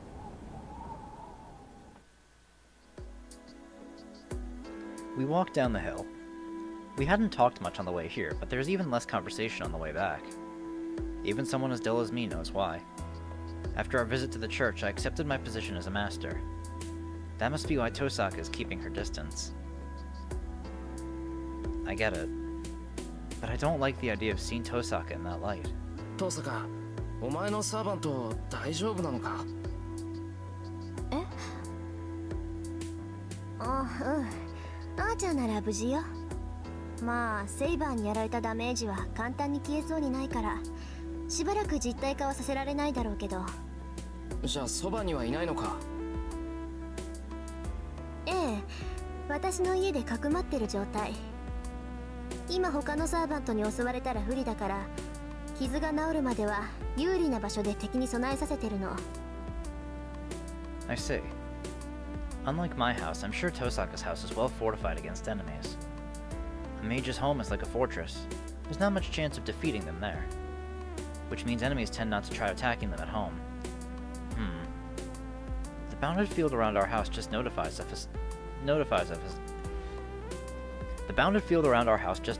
us of intruders, but even having that makes a big difference. そういえばトサカ、さっきやつ聖杯戦争の監督役って言ってたけどさ、あいつお前のサーバントを知ってるのか？知らないはずよ。私教えてないもの。そうなのか。お前とあいつ仲がいいからそうだと思ってたけど。Do they? あのね、ミヤ君。忠告しておくけど、自分のサーバントの正体は誰にも教えちゃダメよ。たとえ信用できる相手でも黙っておきなさい。そうでないと早々に消えることになるから。セイバーの正体って何さ？だからサーバントがどこの英雄かっていうことよ。いくら強いからって戦力を明かしてちゃいつか寝首をかかれるに決まってるでしょ。いいから後でセーバーから神名を教えてもらいなさい。そうすれば私の言ってることがわかる。けどちょっとタンマ、エミヤ君はあれだからいっそ教えてもらわない方がいいわね。なんでさ？エミヤ君隠し事できないものなら知らない方が秘密にできるじゃない？あのな、人を何だと思ってるんだ。それぐらいの駆け引きはできるぞ、俺。そう？じゃあ私に隠していることとかある？ね、遠坂に隠してることって、それは。I feel a hot blush in my cheeks as she looks at me. I shouldn't feel guilty, but I wonder if secretly idolizing her even counts in this context. ほら見なさい。何を隠しているか知らないけど、動揺が顔に出るようじゃ向いてないわ。あなたは他にいいところがあるんだから、駆け引きなんて考えるのはやめなさい。それじゃ遠坂はどうなんだよ。あの神父にも黙ってるってことはあいつも信用してないってことか。 Of course she doesn't. 綺麗？まさか。私あいつを信用するほどおめでたくないわ。あいつはね、教会から魔術協会にくら替えしたくせにまだ教会に在籍している食わせ者なのよ。人の情報を他のマスターに売るぐらいはやりかねないわ。 Tosaka huffs, obviously annoyed. I guess Tosaka really doesn't trust that priest. I'm a little relieved, but at the same time her tone of voice also conveys a sort of closeness with the priest.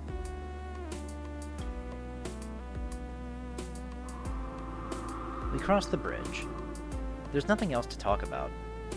Our frosty white breath hangs in the winter air. The faint sound of flowing water bubbles up from beneath the bridge, where we walk in the streetlight's illumination. All of those small details etch themselves onto my memory. Oddly, I don't think to look at Tosaka's face. It feels like more of a rarity to be walking beside her like this than it does to see her face. Me, Tosaka, and the girl called Saber, about whom I know nothing.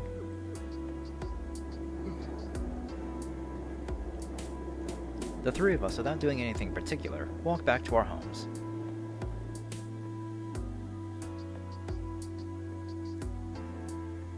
We reach the intersection. It is where we will have to separate, as our homes are in opposite directions. ここでお別れね。義理は果たしたし、これ以上一緒にいると何かと面倒でしょ。きっぱり別れて、明日からは敵同士にならないと。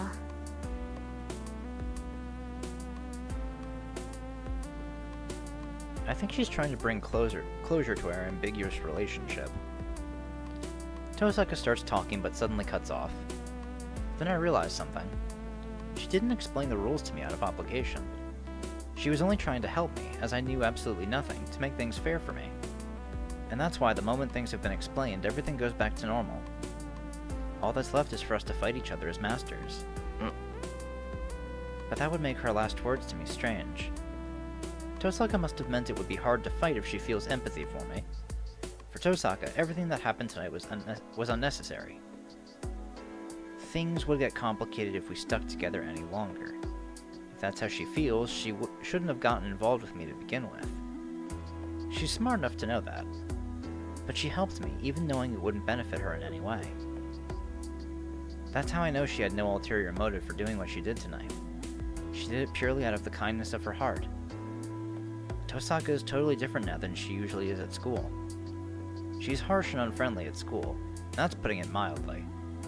But seeing her right now, I want to ask why the hell she acts the way she does at school. Honestly, the difference is on the level of fraud. But either way, Rin Tosaka is also exactly what everyone thinks she is. なんだ、遠坂っていいやつなんだな。は？何よ突然。おだてだって手は抜かないわよ。I know that. She had to tell me it would be a pain to be empathetic because she isn't going to go easy on me. 知ってる。けど、できれば敵同士にはなりたくない。俺、お前みたいなやつは好きだ。I heard Tosaka's house is in the residential district of all the western houses in the opposite direction of my house. She took care of me up until now, so I'd like to walk her home. とにかくサーバントがやられたら迷わずさっきの教会に逃げ込みなさいよ。そうすれば命だけは助かるんだから。それは気が引けるけど、一応聞いておく。けど、そんなことにはならないだろう。どう考えてもセイバーより俺の方が短命だ。I've calmly assessed the situation. Tosaka's reaction is once again puzzling. After that weary sigh, she glances at Saber. いいわ。これ以上の忠告は本当に感情移入になっちゃうから言わない。せいぜい気をつけなさい。いくらセイバーが優れているからってマスターであるあなたがやられちゃったらそれまでなんだから。She turns around and starts walking. And yet, she stops dead in her tracks as if she's seen a ghost. 遠坂？ The moment I call out to her, a stinging pain shoots through my left hand. ねえ、お話は終わり？ Uh-oh. I know that voice. A young voice echoes in the night. The sing-song tone comes unmistakably from a young girl. My eyes are drawn to the top of the hill. I hadn't noticed the clouds parting. Now the brilliant moon illuminates the sky. And there...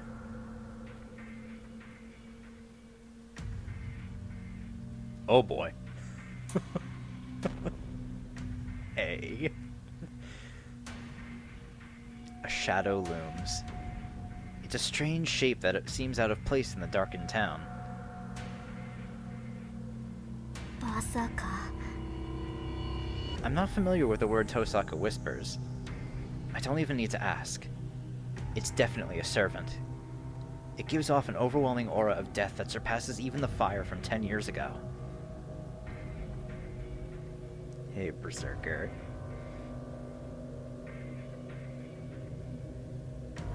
こんばんは、お兄ちゃん。こうして会うのは2度目だね。 The girl smiles. Her innocence sends a chill up my spine. No, the chill goes deeper than that. It's not just my body. Even my mind freezes. That thing is a monster. I'm not even looking into its eyes, but its intimidating presence paralyzes me. My instincts tell me I'm dead the instant I move. It feels like someone is pressing a knife against my exposed stomach. いや、 Crap. あ He's いつ桁 definitely... 違いだ。 Oh. While all I manage to do is stand there paralyzed, Tosaka is composed enough to brace herself. Even that seems futile. I can only see her back, but I still sense her despair. あれ？なんだ、あなたのサーバントはお休みなんだ。つまんないな。2匹一緒に潰してあげようって思ったのに。 The young girl seems displeased as she stands at the top of the hill looking down on us. This is even worse.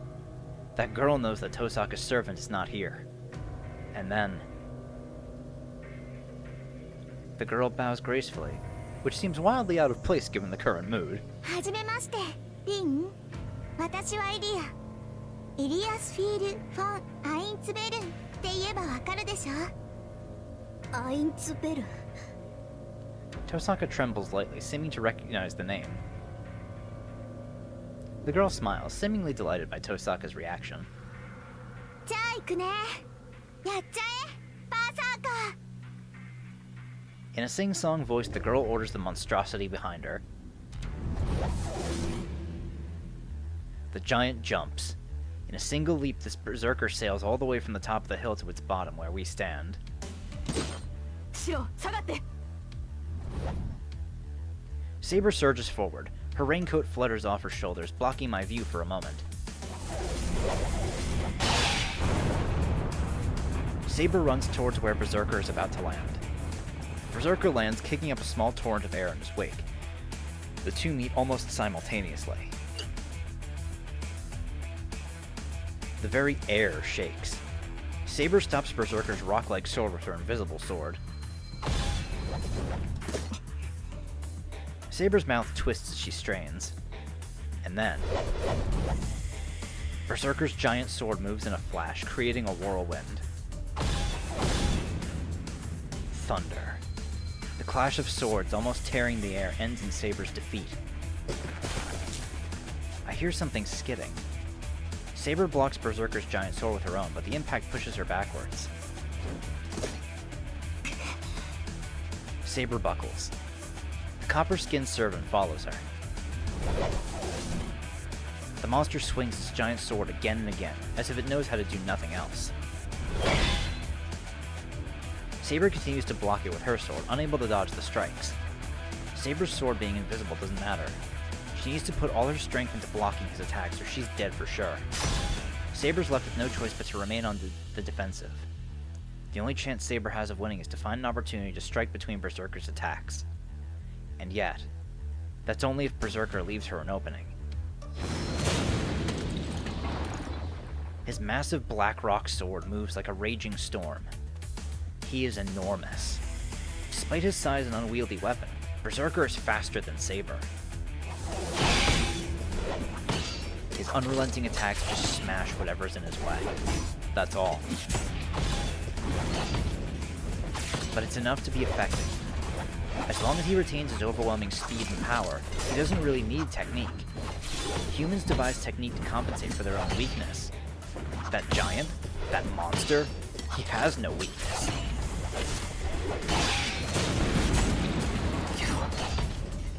It's the only thing I can manage to say. My body's completely frozen. That thing cannot be beaten. Saber's going to die. That's why she needs to run. It'd be easy if it was just her that needed to flee. Of course, she knows that perfectly well.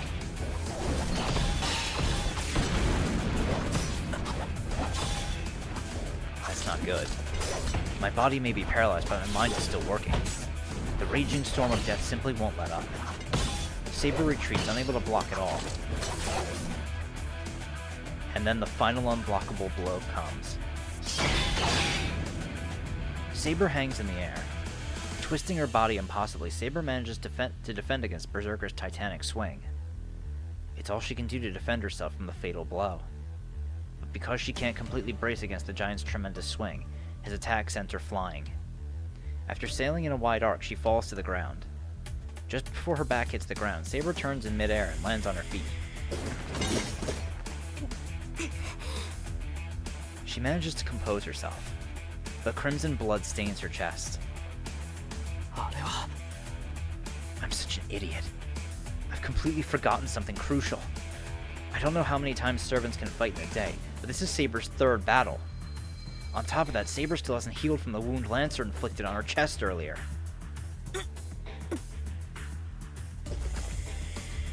Saber shifts her guard to protect her chest. Berserker moves in like a violent wind, striking at Saber while she's hampered by her wound. His blows rain down on her back.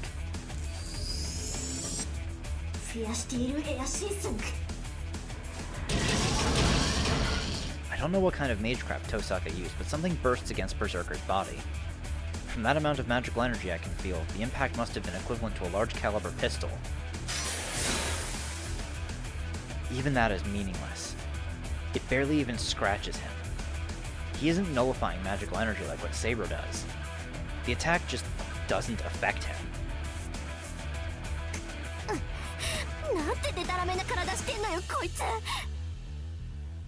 Despite that, Tosaka continues to cast her spell.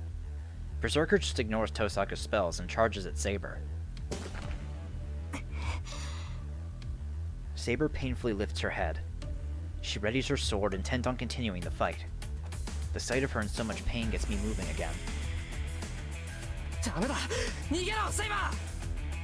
I yell with all my might. She hears me. But she braces herself to confront an enemy she can't possibly compete with. Berserker's attacks are relentless. Saber weakens with every block.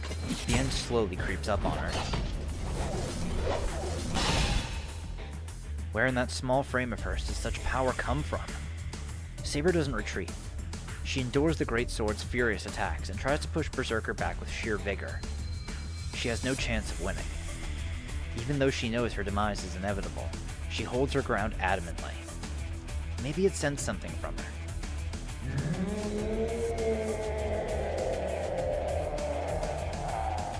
The monster, silent until now, suddenly roars.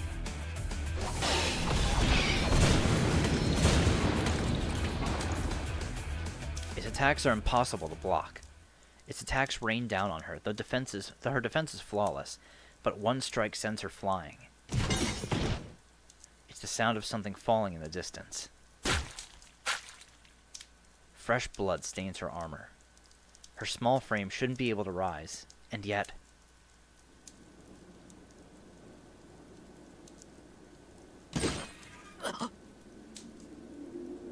She stands up without thinking.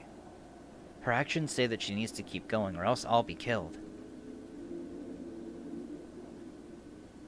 Her actions... I realize I made a foolish decision.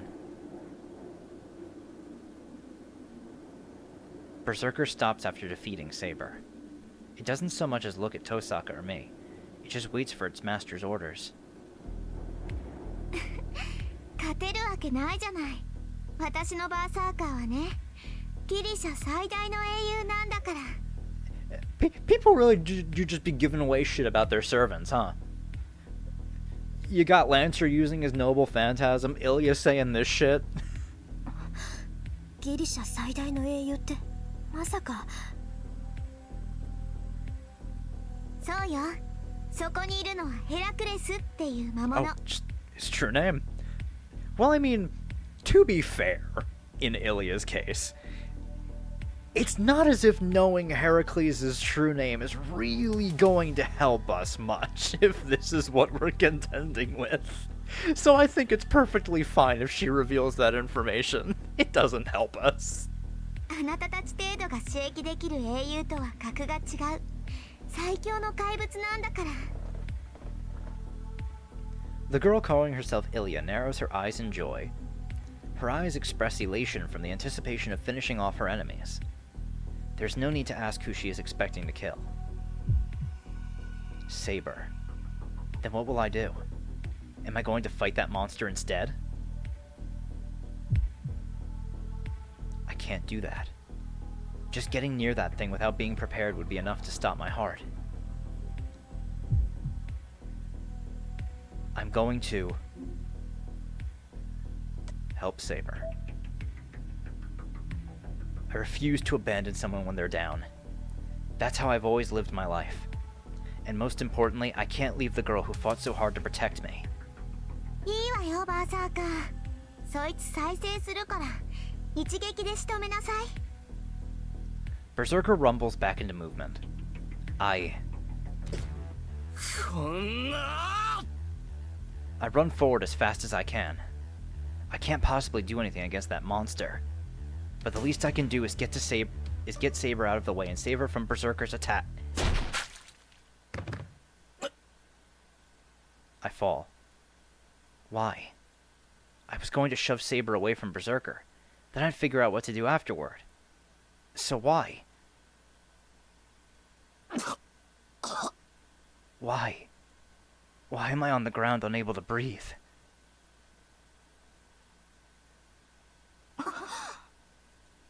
I hear surprised voices.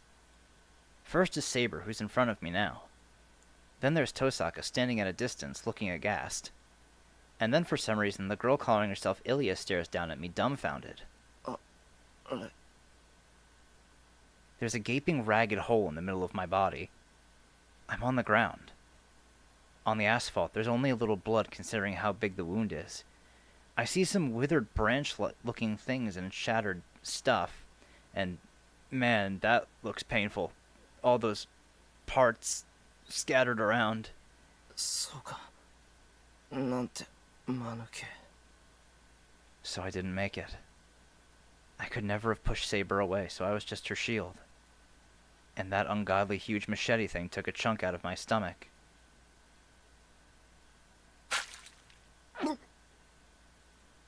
I can't believe I failed at a time like this. I tried my best to be a hero of justice, but I screwed it all up when it really mattered.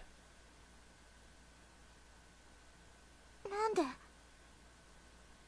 The silver-haired girl's face is blank as she speaks. After standing there dumbfounded, she just says, もういい。こんなのつまんない。 She calls Berserker back without finishing Saber off. リン、次に会ったら殺すから。 The girl leaves. After she disappears, I completely black out. I lose consciousness. I'm really dead this time. I somehow survived when Lancer killed me last time, but my luck's definitely run out. There's no magecraft that could save a person who just lost half his body. あんた何考えてるのよ。分かってるの？もう助けるなんてできないっていうのに。 I hear a voice reprimanding me. It must be Tosaka. She sounds like she's really mad, and I feel bad. But I had no choice. I'm not good at everything like her. All I have to work with is my body. That's why... The only thing I could do was risk it all to using my own body.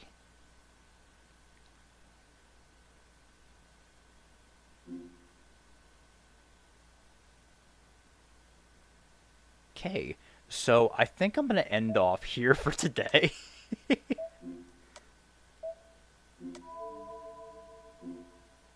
Okay, so yeah, we'll end off here, and in the next one, I guess we'll see what the fuck happens since Shiro got fucking impaled by Heracles. Yeah, we'll see what happens next time. So I'll see you all then. Bye.